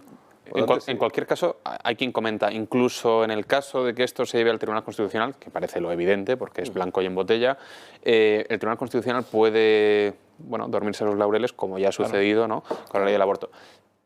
Yo quiero creer que no va a ser así, entre otras cosas, porque no le obliga a pronunciarse sobre el derecho a la vida, porque creo que este recurso de inconstitucionalidad va por otros derroteros, más en línea con el derecho a la libertad de manifestación, de expresión, de información, etc. Entonces, ojalá se pronuncie. Lo vamos a dejar aquí por el momento porque nos vamos en directo hasta La Palma. Decíamos antes que Pablo Casado no estaba hoy en la sesión de control al Gobierno porque se ha trasladado hasta allí. Vamos a escuchar al líder del Partido Popular. Esas actuaciones a los afectados. Lo que estamos viendo no es un espectáculo maravilloso, es una catástrofe natural terrible que está afectando ya a 6.000 personas que han sido desplazadas de sus hogares, muchos de ellos han perdido sus casas, que ha afectado ya a más de 160 viviendas y que se ha cuantificado en un coste económico para la isla de 400 millones de euros. Por eso nosotros hoy lo que venimos es a pedir una unidad de actuación. Pensamos que lo primero que hay que hacer es declarar de forma urgente la zona catastrófica y creo que el Gobierno y el presidente del Gobierno ya han anunciado que lo van a hacer y van a contar con todo nuestro apoyo para remar juntos en la misma dirección y que las ayudas lleguen cuanto antes. Pensamos también que hay que hacer una acción a nivel europeo. Yo ayer estuve almorzando y reunido con el comisario de Presupuestos y Administración, Johannes Hahn, con el que pude hablar de la posibilidad de que estas ayudas llegaran cuanto antes. También hemos establecido contactos con el vicepresidente de la Comisión Europea, que viajará a España, a Santiago de Compostela, el próximo lunes, Margaritis Schinas, a quien también le pediremos que esas ayudas lleguen cuanto antes. Y en tercer lugar, pedimos que haya unas líneas de crédito y de ayudas inmediatas. Pedimos que haya el plan ICO La Palma para que los afectados puedan acceder a esas ayudas y también las administraciones que están teniendo que afrontar estos momentos de urgencia con los presupuestos locales. Por otra parte, estamos poniendo el foco en la afectación que puede tener en el sector primario, en la agricultura, ya que, como me decía el presidente del Cabildo, puede que la lava, al llegar al agua, afecte alguna de las infraestructuras que da agua, sobre todo al cultivo del plátano. Y también pensamos que hay que pensar qué modificaciones legislativas o qué actuaciones se puede hacer en materia de vivienda. Las personas que han perdido su casa no la van a recuperar y por eso a su iniciativa se está pensando si el Sareb, si fondos de inversión, si bancos, si administraciones públicas pueden poner a disposición ya viviendas vacías para el realojamiento de las personas que están ahora en casas de familiares o en el cuartel del Ejército que acabamos de visitar. En definitiva, actuaciones rápidas con unidad de acción entre el Gobierno de España, el Gobierno autonómico, el Cabildo, los ayuntamientos implicados y, por supuesto, con el respaldo de la oposición. Ante estas catástrofes naturales tenemos que ir juntos. Creo que todos han reaccionado a tiempo. Muchos lleváis, también los medios de comunicación, sin dormir, trabajando desde hace ya muchos días. La gente lo está pasando fatal. Es desgarrador escuchar, como hemos visto ahora, a personas llorando porque no han podido coger nada de sus casas o incluso algunas que después de que se les habilitara 15 minutos para recoger lo que pudieran, ya que la lengua de lava avanza suficientemente lenta, pues se han visto con ese trauma de no saber qué coger y de tener que ir en unas escenas que parecían de otra época con lo que han podido reunir en esos pocos minutos. Por tanto, toda nuestra solidaridad con los palmeros, todo nuestro pesar por lo que están viviendo, pero también un mensaje de esperanza y de confianza en el futuro, porque estamos convencidos que todos juntos superaremos esto. Esperemos que no sea como la erupción de hace unas décadas, que estuvo 80 días arrojando lava. Esperemos que no tarde tanto, pero que sí tenga menor afectación en esa repercusión económica y desgarro humano para muchas familias de aquí. Rueda de prensa de Pablo Casado, el dirigente del Partido Popular, que se ha trasladado hasta La Palma. Imágenes que vemos ahora mismo en directo del volcán, que como saben desde hace apenas unas horas, les contaba antes, está en fase explosiva. No sé si podemos escuchar ese imponente rugido.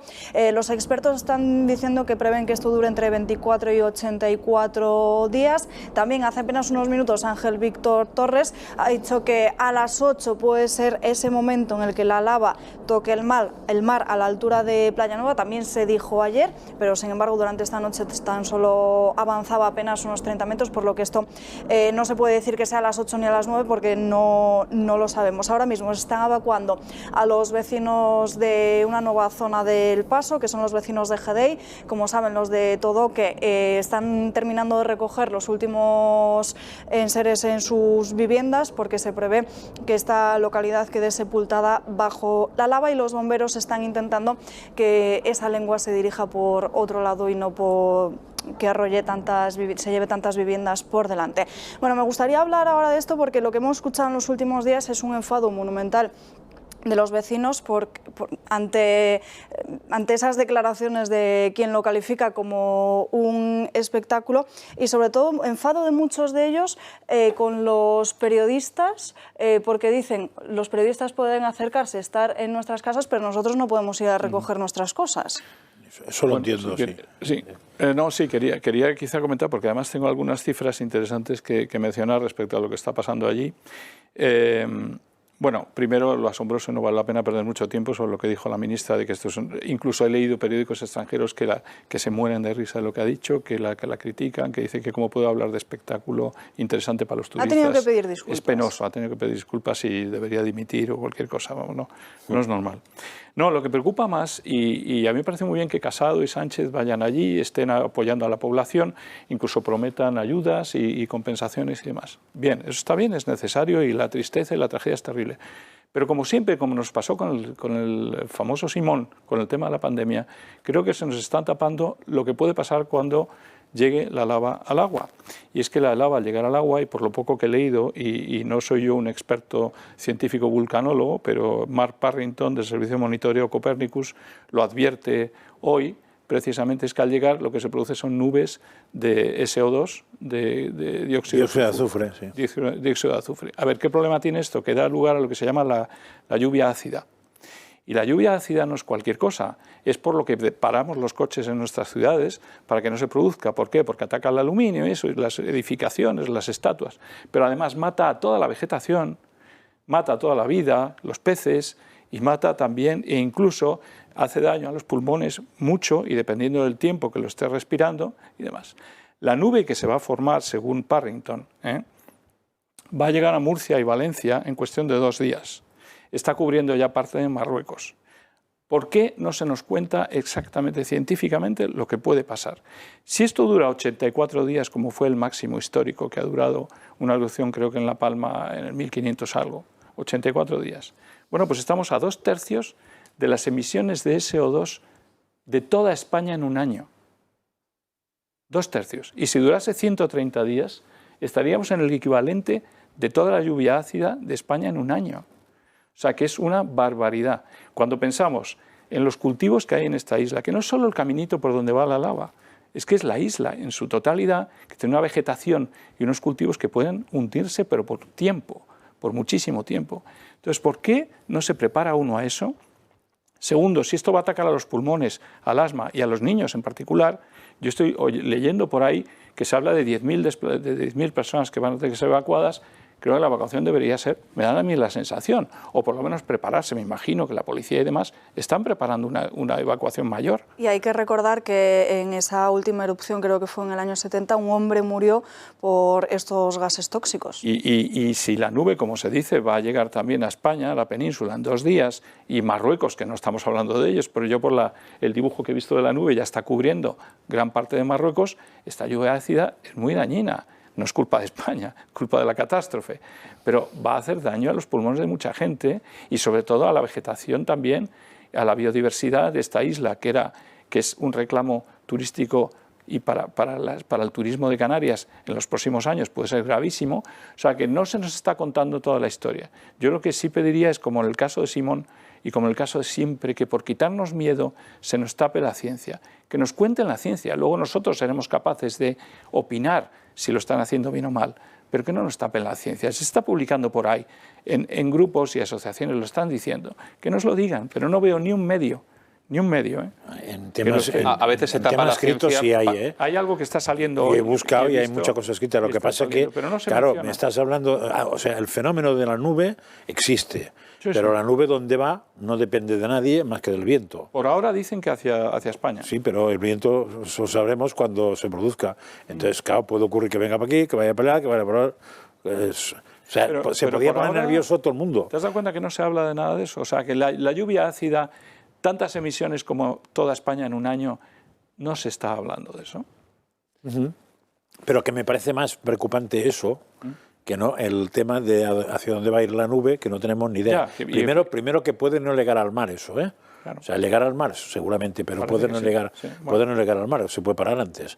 Entonces, con lo cual estamos si mi abuela tuviera ruedas sería una bicicleta. Claro. O sea, y como apunte, en el caso de la pandemia, creo que ha sido al contrario. Se nos ha tapado la ciencia para darnos más miedo. Para darnos más miedo. En este caso quizás se tapa para no dar miedo.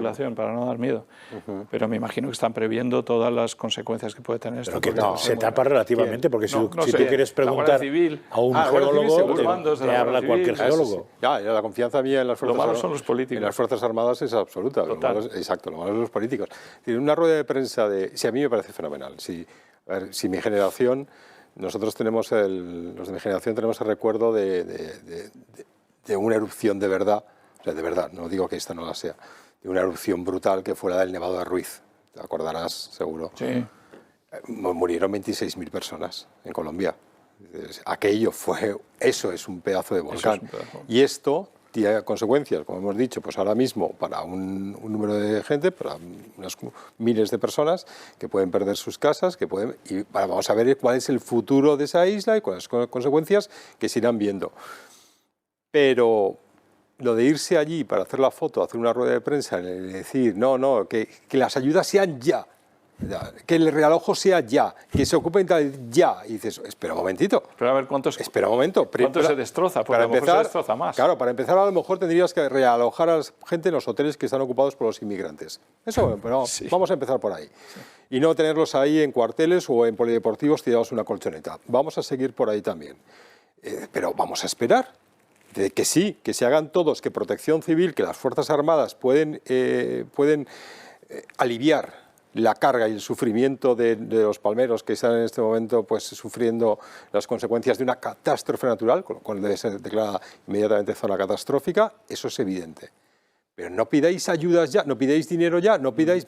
Evaluad de verdad qué es lo que va a ser el futuro de esa isla, para no tener que darle a un tipo 5.000 euros para mañana y luego dejarle absolutamente en la nada cuando los medios de comunicación ya no nos ocupemos del volcán. Porque hay un volcán, lo sabemos, pero luego viene el volcán invisible, que es el que más daño hace a la gente. Como viene primero un volcán en el Nevado de Ruiz, pero luego vino el volcán de la miseria, del hambre, de los desplazados. Como vino un terremoto en Haití, pero luego vino un terremoto invisible, que es el de las epidemias, las enfermedades y la muerte de decenas de millones de gente, de personas que no murieron por las consecuencias directas del terremoto, sino por todo lo que trajo. Entonces, seamos por una vez solamente, una nación seria que acomete las cosas con la perspectiva a medio plazo y a largo plazo. Lo dejamos aquí, vamos a estar muy pendientes de todo lo que sucede en La Palma. Hablábamos antes de esa proposición no de ley que había llegado al Congreso de los Diputados y hubo un momento que se viralizó en las redes sociales y que ha dado mucho de qué hablar.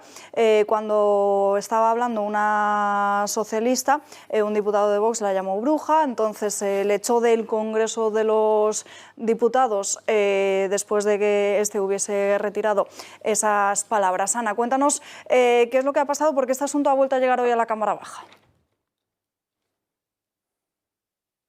Como recordarán, ayer el vicepresidente primero del Congreso suspendía el Pleno durante 10 minutos después de que un diputado de Vox, José María Sánchez García, llamara bruja a una diputada socialista que se llama Laura Berja, mientras ésta estaba defendiendo la reforma del Código Penal para penalizar a todas aquellas personas que van a las clínicas abortistas para evitar que las mujeres aborten.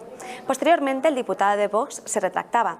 Sin embargo, por la tarde, una periodista le preguntaba a otra diputada de Vox, Macarena Olona, qué le parecía este incidente que había ocurrido. A lo que la diputada le contestaba que se había formulado esa misma pregunta cuando a ella le habían insultado en el hemiciclo llamándole fascista. Hoy, en la sesión de control del Gobierno, Macarena Olona le recriminaba a la portavoz del Gobierno que habían sido ellos los que estaban insultando a todos los españoles. Pues en la sesión de hoy solo habían 6 miembros del Gobierno. Estaban ausentes 17 de los 23, incluido el presidente del Gobierno, Pedro Sánchez. A lo que la Junta de Portavoz le contestaba Isabel Rodríguez lo siguiente. Miren, su concepto de país es tan pequeño que se creen que solo caben lo que piensan como ustedes. Pero esta democracia es amplia y diversa y aquí cabemos todos, incluidos ustedes. ¿Y sabe lo que pasa, señoría? Que ustedes no están tan lejos de esos independentistas radicales a los que critican, porque cuando ustedes se saltan el reglamento de esta Cámara, cuando ustedes no cumplen con las normas, ustedes también están deteriorando las instituciones y con ello debilitando al Estado. Dejen de enfrentarnos a unos españoles frente a otros, dejen atrás la nostalgia de la Inquisición y la persecución. Cumplan con la Constitución, respeten las instituciones, cuiden nuestra democracia. Esto es querer y cuidar a nuestro país. Miren. Irónico, sobre todo si tenemos en cuenta que es el propio Gobierno quien ha vulnerado la Constitución española al implantar el estado de alarma o quien quiere negociar ahora con Bildu para aprobar los presupuestos generales del Estado. Gracias, Ana. Bueno, os pido una pequeña valoración de este... ¿Sobre cuál de las 20 cosas? Porque me he perdido. A ver, yo sobre llamar bruja a una diputada me parece que está mal, lo haga quien lo haga. De la misma manera que llamar fascista a Macarena Olona está mal, lo haga quien lo haga. Que hay una acepción de personas y que hay varas de medir distintas, no tengo ninguna duda. Y cuando tú llamas fascista a un señor de Vox, te aplaudirá medio país, y cuando llames bruja a una diputada del PSOE, se te echará encima todo el mundo. Bueno, pues sí, desgraciadamente, los que les parece bien llamar fascista a una diputada de Vox no dicen nada a favor de ellos. Con lo cual es un problema suyo, pues nada, si uno quiere pensar como un neandertal, es perfectamente libre de hacerlo. Lo demás que ha pasado en el Congreso, pues la respuesta de la portavoz del Congreso, pues la típica respuesta que ya da Sánchez y hace muchos años que se da en el Congreso, que es que tú me preguntas, yo me meto contigo y me quedo tan ancho y arreglado y ya está. Nunca respondo. O sea, no sirve para nada todo lo que nos dan en el Congreso, las sesiones de control o cuando hay un televisor delante, porque la gente lo único que hace es repartir porquería para que el de casa se quede con una frase de decir los míos son buenos, los demás son una birria. Pues nada. Y frases hechas para todas, los con lo cual, pues nada. Para mí sí, para nada esto. Sí, para mí sobre todo. El problema está quizá en la reacción de esta señora Batet, ¿no? Que en la, no estaba ella, en la lógica de las reacciones, porque el historial de insultos en el Congreso es enorme, pero es que nunca, bueno, como bien lo ha dicho Macarena Olona, ¿no? La llamaron fascista, pero es que yo tengo, ves por ahí que Iglesias llamó cretino a un diputado popular a voz en grito y a este señor no se le echó de la sala tampoco. Hay ejemplos de Rufián diciendo que la Casa Real es la madre del Cordero o que el rey es el diputado 53 de la Zarzuela, o sea que el diputado 53 del Congreso está en la Zarzuela, cosas de ese estilo con las que la señora Batet no reacciona. Entonces, o tienes una reacción igual para todos o no la tienes para uno. No hace falta que sea igual. Y lo de bruja... No hace falta que sea igual, porque los términos también son distintos. Claro. Yo no apruebo ese tipo de insultos o de desprecios. Lo hacen todos. pero el significado de los términos importa mucho. Otra cosa es que se hayan devaluado o vapuleado las palabras, ¿no?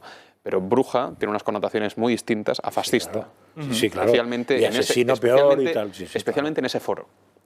Entonces, eso de hacer tabula rasa tampoco creo que sea lo mejor, porque hay insultos e insultos. Sí. Es que tú fíjate, el tema de cretino, la segunda acepción de cretino es persona estúpida o necia. Te están llamando estúpido a voz en grito en el Congreso y la presidenta no hace nada. Es decir, que estúpido vale, pero bruja no vale. O sea, bruja vale, pero así.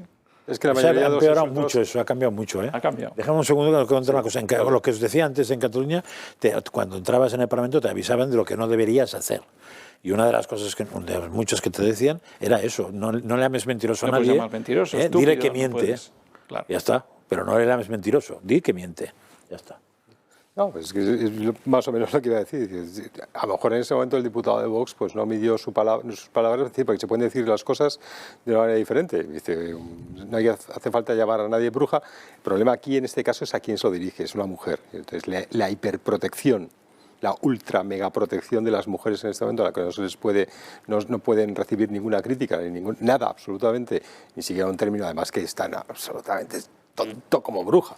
La bruja no significa nada, no vas por ahí. Es más, o sea, tenemos el colegio Hogwarts de brujería. Y ahí están todas las brujas ahí y nadie se le ocurre decir que aquellas... Es absurdo. O sea, la bruja es un término, además, ellas mismas van diciendo por ahí, somos las nietas de las brujas que no conseguís... Bueno, pues chicos, si eres nieta de una bruja, pues lo mismo es que eres una bruja, como hacían los Monty Python. Y si ¿cómo se llama esto? Y si flota, es que es una bruja. Sobre todo entre la acepción bruja o la acepción de cretino, que es estúpido, pues me parece casi mejor bruja, más suavecito.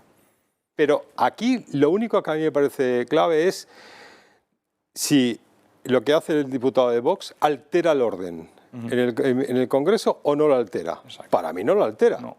Para mí es una acepción que ahí pueden decir, oiga, usted ha llamado tal, lo retira del día de sesión y dice, pues mire, no lo retiro. Bueno, pues no lo retire usted. Pero no altera el orden. Lo que altera el orden es levantarse en una sesión cuando alguien está hablando y empezar a insultar, empezar a impecar, sacar una impresora y montar un show. Eso altera el orden. Pero no altera el orden, porque si alterara el orden eso, no quedaría un socialista vivo en el Congreso de los Diputados. Serían todos expulsados desde hace mucho tiempo. Y recordamos además que el Congreso de los Diputados es tristemente conocido porque haya habido amenazas de muerte en el pasado, porque lo que luego se llevaban a cabo por parte de la bancada socialista y comunista. Entonces aquí estamos jugando ahora que bruja, pues chica bruja no pasa nada, venga, no, tonterías. Pasan 3 minutos de la 1:30 y nosotros tenemos que hacer una breve pausa publicitaria, pero a la vuelta seguimos hablando de muchos más asuntos.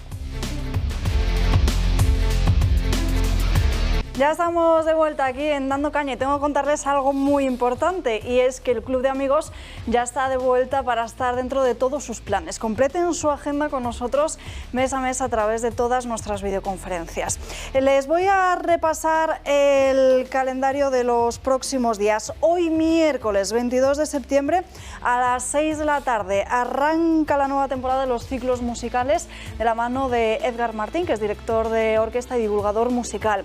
Además, como les venimos recordando, lo hacemos todo lo alto con una figura trascendental, la de Beethoven. Jueves 23 de septiembre a las 6 de la tarde, en el recorrido por las catedrales de España, no podíamos olvidar a la Catedral Basílica del Pilar o Santo Templo Metropolitano de Nuestra Señora del Pilar, una de las dos SEOs o catedrales metropolitanas de la Archidiócesis de Zaragoza, junto con la SEO de El Salvador. Martes 28 de septiembre a las 6:30 de la tarde vamos a iniciar nueva temporada de En Ruta por España, un ciclo de viajes virtuales en el que vamos a superar las meras descripciones turísticas de paisajes y monumentos para, sin olvidar estas, ahondar en otros aspectos muchas veces desconocidos, ocultos u olvidados, que aportan ese toque genuino y casi mágico que tienen las tierras de España.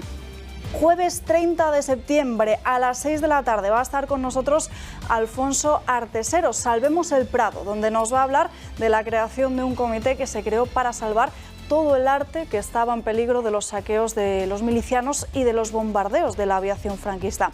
Pero es que además hoy le tenemos aquí con nosotros, le saludamos ya. Alfonso, muy buenos días. Muy buenos días. No sé si nos puedes adelantar algo. No, yo te puedo decir que para mí esto es uno de mis trabajos totalmente entrañable. Es algo que No lo sabía nadie, porque yo hablé de este tema con los historiadores de aquella época, Salas Larrazábal, de la Cierva, Javier Tusell, nunca le podré olvidar, que fue además el artífice de que volviera a España al Guernica, y me contó cantidad de anécdotas en cuestión, pero bueno, eso no es lo que toca. Toca que yo, por otro motivo, con Arturo Colorado Castellari, profesor de Historia del Arte, estuvimos en el Palacio de las Naciones de Ginebra, y un bedel escuchó que hablábamos español. Ah, son españoles, sí, de Madrid y tal. ¿Quieren ustedes ver los documentos que hay aquí depositados de cuando aquí estuvo el Museo del Prado? Nos quedamos. Bueno, yo desde el minuto 1 dije, esto tiene un documental. Todavía, cuando se hizo esto que tengo en la mano, nadie sabía nada y todavía no se había hecho ni esa película de cine que al final Gabino Diego lo fusilan y está como rescatando un autorretrato de Goya, o luego otro trabajo que hizo Portland con actores, incluso con un actor representando la figura del que fue marido de Rosa Chacel, Timoteo Pérez Rubio, que es al que el gobierno de la República de por aquel entonces le encarga que cree un comité de protección, quiero subrayar bien, de protección contra dos peligros. En primer lugar, el saqueo de los milicianos, porque mucho del arte reflejaba temas religiosos, y el peligro del bombardeo de la aviación franquista, porque Madrid fue la primera ciudad que sufrió un bombardeo. Después ya vino todas las ciudades europeas en la Segunda Guerra Mundial, etc. Y para mí esto está lleno de una historia impresionante, de anécdotas, donde aquí tiene que ver desde ya fallecidos un Tony de los Bravos a Camarón de la Isla, que cuando le llevé el trabajo a su casa al final lloró, la Filarmónica de Londres, y luego, por supuesto, todos los personajes que vivían, que ya no viven, que pude entrevistar, porque yo rápidamente dije, me hago el recorrido de las obras de arte, no solo de las obras de arte, del Tesoro del Delfín, de códices, de una colección de vidrio romano impresionante que estaba en el castillo de Perelada. Y me hice todo, me hice el primer trayecto, y como me cuenta Rafael Alberti, que él se encargó del Carlos V de Tiziano y de las Meninas, que estaban en el monasterio del Escorial, y estuvieron toda una noche en un camión al aire libre, porque no cabía en las Cibeles, en lo que era el tema de intelectuales, y hubo hasta un bombardeo en la calle, que luego él me cuenta que se subió al camión y a los motoristas que iban a escoltar ese camión hasta Valencia les dijo quién era Velázquez, quién era tal y cual. Pero bueno, entrevisté a Rosa Chacel, al hijo del presidente del Cantón de Ginebra, porque era su padre, ya no vivía, el general Lister, don Ramón Serrano Súñer, todos los que pude recopilar supervivientes, y me hice todo el viaje. Y estuve en el norte de Cataluña, en el castillo de Perelada, en el castillo de Figueras. Allí conocí a Tejero, era cuando estaba, porque allí en el castillo de Perelada es donde se firma el acuerdo de Figueras, en el castillo de Figueras, en el patio, que había habido un bombardeo, no había luz, y con los faros de un Opel de la época y una linterna se firmó el acuerdo, que era, yo conseguí al que era su secretario, con Álvarez del Valle, que estaba, y vinieron el presidente, el director del Museo del Louvre, el director del Museo Británico y el director del Museo de Nueva York, y firmaron ese acuerdo, que era que todo ese patrimonio era del pueblo español, y que ganara quien ganara la guerra, eso tenía que retornar, y así sucedió. Incluso el gobierno de Burgos negoció, mandó a alguien muy importante para negociarlo de qué se podía hacer para que volviera todo ese patrimonio artístico a España. Y una de las cosas que pidieron es que se creara una exposición de una selección del fondo del Museo del Prado en el Museo de Arte de Ginebra, y así se hizo. Y fue el último canto de la Belle Époque. Allí fueron reyes, presidentes, intelectuales de la época, y fue increíble el éxito que tuvo. Y los cuadros todavía no se habían descolgado de las paredes, y ya Alemania acababa de invadir Polonia. Y entonces luego, en un tren especial, con las luces apagadas, cruzando Europa y tal, me cuenta don Ramón que el que iba simbólicamente en el tren que llegó a la estación del Norte, que ahora no es estación de ferrocarril, es un centro de ocio, era Zuloaga. Una historia alucinante. Para mí fue muy emocionante cuando me puse el casco y el tema de minero, me subí en la vagoneta, nadie había entrado y con una cámara me metí en la boca mina de las minas de talco de Lavallol. ¿Y sabéis lo que me encontré de esa boca mina?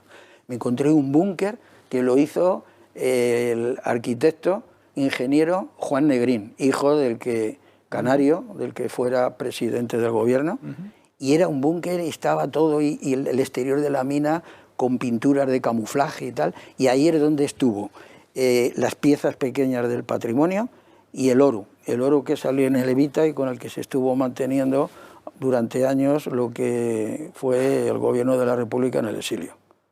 Interesantísimo, Alfonso, así que nos apuntamos esa fecha, jueves 30 de septiembre a las 6 de la tarde. Muchísimas gracias por estar aquí con nosotros. Mira, te lo voy a regalar. Aquí viene un librito en inglés. Claro, este trabajo salió en Estados Unidos y en Japón y en toda Europa. Aquí en España con muchas limitaciones. Pues muchísimas gracias. Estoy orgulloso de él y de todos los que me ayudaron a realizarlo. Pues ya lo saben todos ustedes, jueves 30 de septiembre a las 6 de la tarde. Para apuntarse, 91 616 2464 o si no también a través de nuestra página web clubdeamigos.eltorotv.com. Nos quedan apenas 15 minutos y me gustaría hablar de otro asunto. Primero, vamos a ponernos en situación, vamos a ver qué es lo que ha pasado en Ceuta, porque Partido Popular con el Partido Socialista y una formación musulmana ha llegado a un acuerdo para imponer el día del fin de Ramadán en detrimento de la Navidad. El Día de Ceuta dejará de celebrarse gracias al Partido Popular. Parece que declarar persona non grata a Santiago Abascal con la abstención de los 9 concejales no le fue suficiente a Pablo Casado para alejarse de la derecha. Y es que la Consejería de Economía, Hacienda y Función Pública de Ceuta ha confirmado que el PP en la Asamblea votará a favor de la enmienda que incluye en el calendario la fiesta del fin del ayuno entre las jornadas no laborables en Ceuta. Esta celebración es una festividad religiosa de la tradición islámica que festeja el fin del Ramadán. Dicho esto, hay algo que queremos destacar, y es que el porcentaje de musulmanes de la población total en Francia es de 8,8%. En Suecia el porcentaje es de un 8,1%. Y en Suiza 5,2% del total, frente al 2,6% en España. Sorprendentemente, el primero que va a darle cabida a esta celebración es nuestro país. Y aún sorprende más que sea el Partido Popular quien ha facilitado esta maniobra de la izquierda para permitir que la invasión sea más ágil y apetecible para nuestros vecinos. Por lo visto, el PP es capaz de todo con tal de mantenerse en el poder, incluso renunciar a nuestras raíces. La consejera declaraba: los principios de este nuevo modelo vendrán a fortalecer la Ceuta multicultural, diversa e inclusiva, en la que todos los ceutíes creemos, y garantizará que todos los años no sean laborables Jueves Santo, Reyes, San Antonio, la Virgen de África y las 2 principales festividades musulmanas, tal y como ya recogen muchos convenios colectivos y el calendario escolar. Pero ¿cómo no se dan cuenta que lo único que están haciendo es alimentar el efecto llamada? Parece que no se acuerdan de la invasión masiva en Ceuta, con al menos 10.000 inmigrantes que nos recordaba a la famosa Marcha Verde en la que enviaron a mujeres y niños a ocupar el territorio. De la izquierda nos lo esperábamos, pero es que el PP de Casado cada día se parece más a ellos. Si es que con tal de sentarse en el sillón de Moncloa, hace cualquier cosa. Y además de todo esto, llevamos mucho tiempo advirtiendo de las consecuencias que tiene la política de puertas abiertas sin fronteras y la entrada masiva de inmigrantes ilegales. Una de ellas es que sirve de paso también para el terrorismo islámico. El ejemplo es el de un atropello en una terraza en Murcia que acabó con la vida de una persona que ahora hemos conocido que está siendo investigado como un ataque yihadista. Podría tratarse de un lobo solitario, un joven marroquí de 30 años, al que habrían encontrado una carta en la que manifestaba sus intenciones. Esto pone en manifiesto cómo muchos ilegales que llegan a España lo hacen sin ser detectados por las fuerzas de seguridad del Estado y algunos altamente radicalizados. Veamos cuáles son las últimas estadísticas relativas a inmigración ilegal. El último balance del Ministerio de Interior, que recoge datos hasta el 14 de septiembre. Aquí lo van a ver, que se hizo pública hace apenas unos días estas estadísticas que muestran cómo en lo que va de año hasta esta fecha llegaron más de 24.000 ilegales. ¿Y qué supone esto? Pues un aumento de más del 53,5%. Y atención, porque aquí no se están incluyendo esas entradas que se produjo en Ceuta y Melilla a mediados del mes de mayo. Pero vamos a seguir viendo muchos más de estos datos que aparecen en el Ministerio de Interior. Compañeros, no sé si podemos pasar a la siguiente imagen donde les mostramos más datos. Como decimos, la invasión migratoria no cesa y aquí estamos viendo cómo además en Ceuta, en lo que va de año llegaron unas 150 embarcaciones con unos 799 ilegales a bordo. Esto, fíjense en el porcentaje, supone un aumento de casi el 300%. Más datos. A Canarias, aquí vemos las cifras, en lo que va de año hasta el 14 de septiembre, como les decía, más de 11.000 ilegales, un aumento del 135%. Y atención, porque además todos estos datos, en este informe no se están recogiendo los datos que llegan a otros puntos que ya estamos viendo como calientes, que serían, pues por ejemplo, las Islas Baleares, Murcia y también Almería. Y yo les pregunto, ¿cómo es posible que, sabiendo estas cifras que cada vez van a más, sigamos con esta política y sobre todo esto unido a esa noticia de que se está investigando lo ocurrido en Murcia como un ataque terrorista? Lo de Torre Pacheco, me parece. Lo de Torre ¿no? Pacheco. Yo en alguna televisión ya he oído esta mañana, ahora no soy capaz de identificar cuál es, que ese chico había entrado como MENA en España. Eso es. Y bueno, y había sido en Torre Pacheco. Yo estaba en Torre Pacheco hace muchos años. La última vez debía ser hace 4 o 5 años y era difícil encontrar un español en Torre Pacheco. Cosa que unos años antes no era nada difícil, pero es musulmán, o sea, es Marruecos Torre Pacheco. Pero en fin, eso es una cosa. La otra cosa que yo quería comentar es el tema de la inmigración ilegal, que la amplías tú. Has ampliado la noticia con el tema de la inmigración ilegal. Claro, a ver, ilegal quiere decir fuera de la ley, que sepa yo. Entonces, la economía sumergida es sumergida porque es ilegal y se combate, ¿no? Si hago actos ilegales, el que sea, pues me encontraré con un asunto que me castigarán si me pillan. Entonces, ¿cómo puede ser que si lo ilegal se combate y te acaban condenando o juzgando, en el caso de la inmigración se tolere o se aplauda? Yo no lo entiendo. Con lo cual me quedo ahí, no lo entiendo. Lo que decías tú de Ceuta, y ahí solo diré lo que siempre he pensado. Históricamente Ceuta está claro que es de España, pero geográficamente que nadie se engañe. No está en España Ceuta. Que vayan haciendo el burro, que veremos cómo acaba. Sí, yo creo que es impresentable cuando dicen en Ceuta que hay que favorecer la inclusión y la diversidad y todo eso, pero depende de quién. Si es a costa de perder la identidad de nuestra cultura, de nuestros valores, de nuestros principios y todo lo demás, con lo que hemos construido este país, España, y con lo que hemos construido en cuanto a valores y nuestras creencias, pues no, porque no tiene por qué venir nadie a romper esa cultura. Y que yo sepa, ellos dicen fundir culturas, aquí sustituyes prácticamente una con otra. Entonces, si vamos a romper eso, no. Segundo, o sea, romper nuestra identidad para fundirnos en la identidad de gente, mucha de esa gente, que defiende valores absolutamente distintos y en particular con respecto a la mujer y con respecto a muchísimos temas de derechos humanos, pues no, desde luego. Y luego, en cuanto a lo ilegal, tienes todas las razones. Si es ilegal, es ilegal. Y entonces tendríamos que proceder. Francia y otros países, desde luego, no actúan como nosotros, no hacen fiestas digamos, islámicas sustituyendo las suyas propias. Al contrario, lo que he visto en París el otro día ha sido gente que voluntariamente ha salido a la calle para callar los rezos musulmanes que había en plena calle a voz en grito. O sea que ya que el gobierno no ayuda para esa invasión de cultura que rompe identidad, pues la gente tiene que salir y callarles. Para colmo lo estaban haciendo el día de los juicios del Bataclan.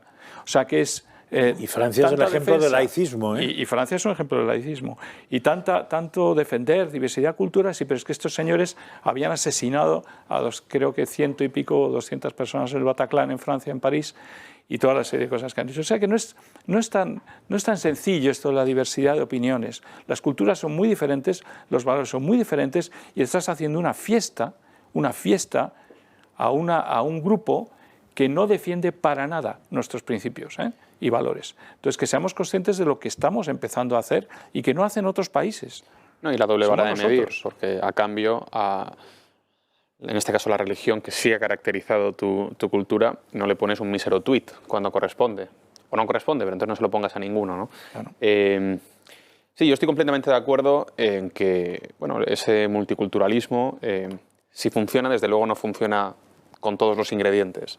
Y en este caso, bueno, esto forma parte del mito que también se replica, por ejemplo, cuando algunas fuerzas de izquierda se refieren al Andalus como un crisol de civilizaciones, ¿no? Ese melting pot que hablan. Esto no ha sucedido nunca.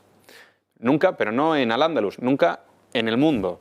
Hay algunos ejemplos remotos que ha costado sangre, literalmente, y que son absolutamente inestables, como es el caso del Líbano, que está diseñado la forma de gobierno para que no se maten entre sí. O sea, es tremendamente difícil. O Afganistán. Afganistán no ha funcionado del todo, como podemos ver.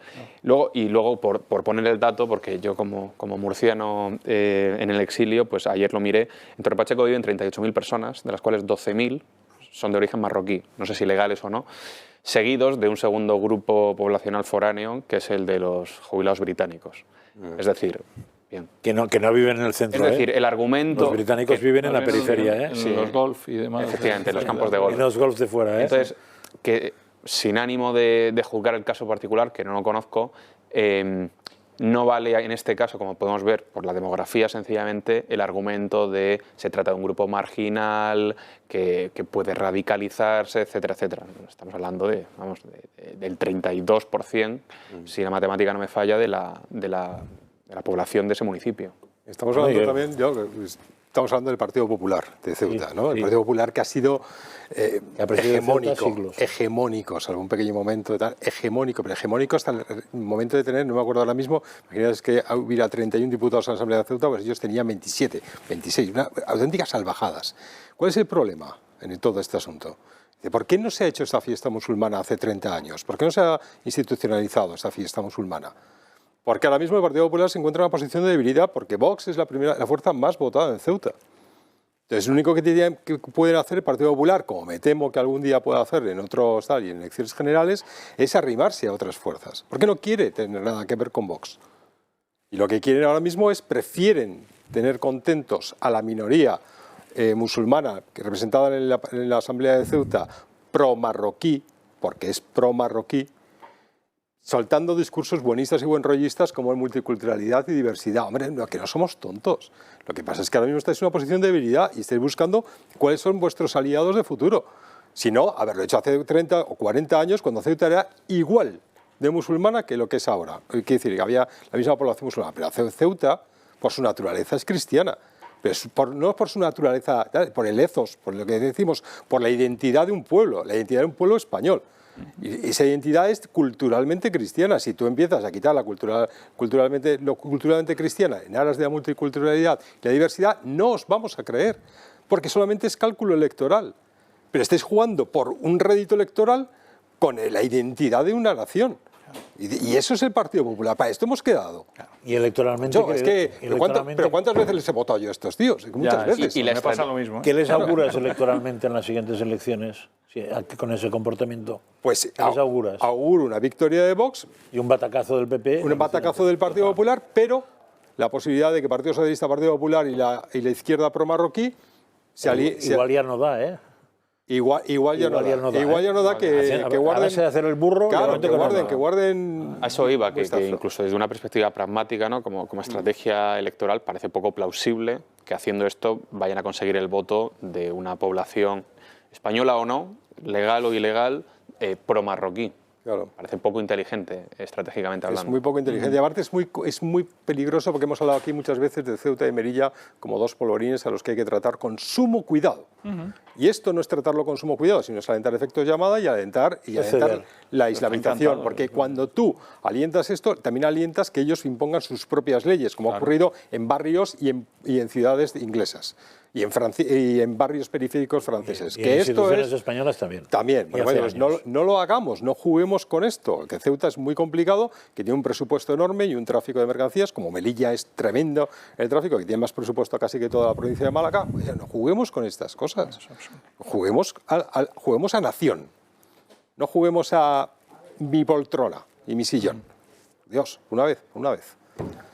Nos queda apenas un minuto, así que os pido un titular muy rápido a cada uno y nos despedimos. Oye, ¿exactamente sobre qué? Sobre todo, sobre mucho ánimo con todo. Que mañana será mejor que hoy. Antes de nada, mucha calma. Veremos. Eso. Ese es el deseo. Yo diría calma y lo que tú mencionabas, ¿no? Pensemos en el medio y largo plazo por una vez, ¿no? Por una vez. Y que pensemos en nuestra identidad, nuestros valores. Por una vez también. Por una vez. Y au paleti. Pues hasta aquí hemos llegado hoy. Les dejamos. Mañana volvemos a las 12 con muchísima más información y análisis, pero ya lo saben, para seguir informados, el Telegram de Julio Ariza el Toro, también Rebelión en la Granja, y por la tarde aquí Xavier Oncajo, que también va a seguir muy pendiente de la evolución del volcán de La Palma, ese volcán que ha entrado ya en fase explosiva y que tiene pendiente a toda la población. Nosotros a mañana aquí a las 12 en Dando Caña.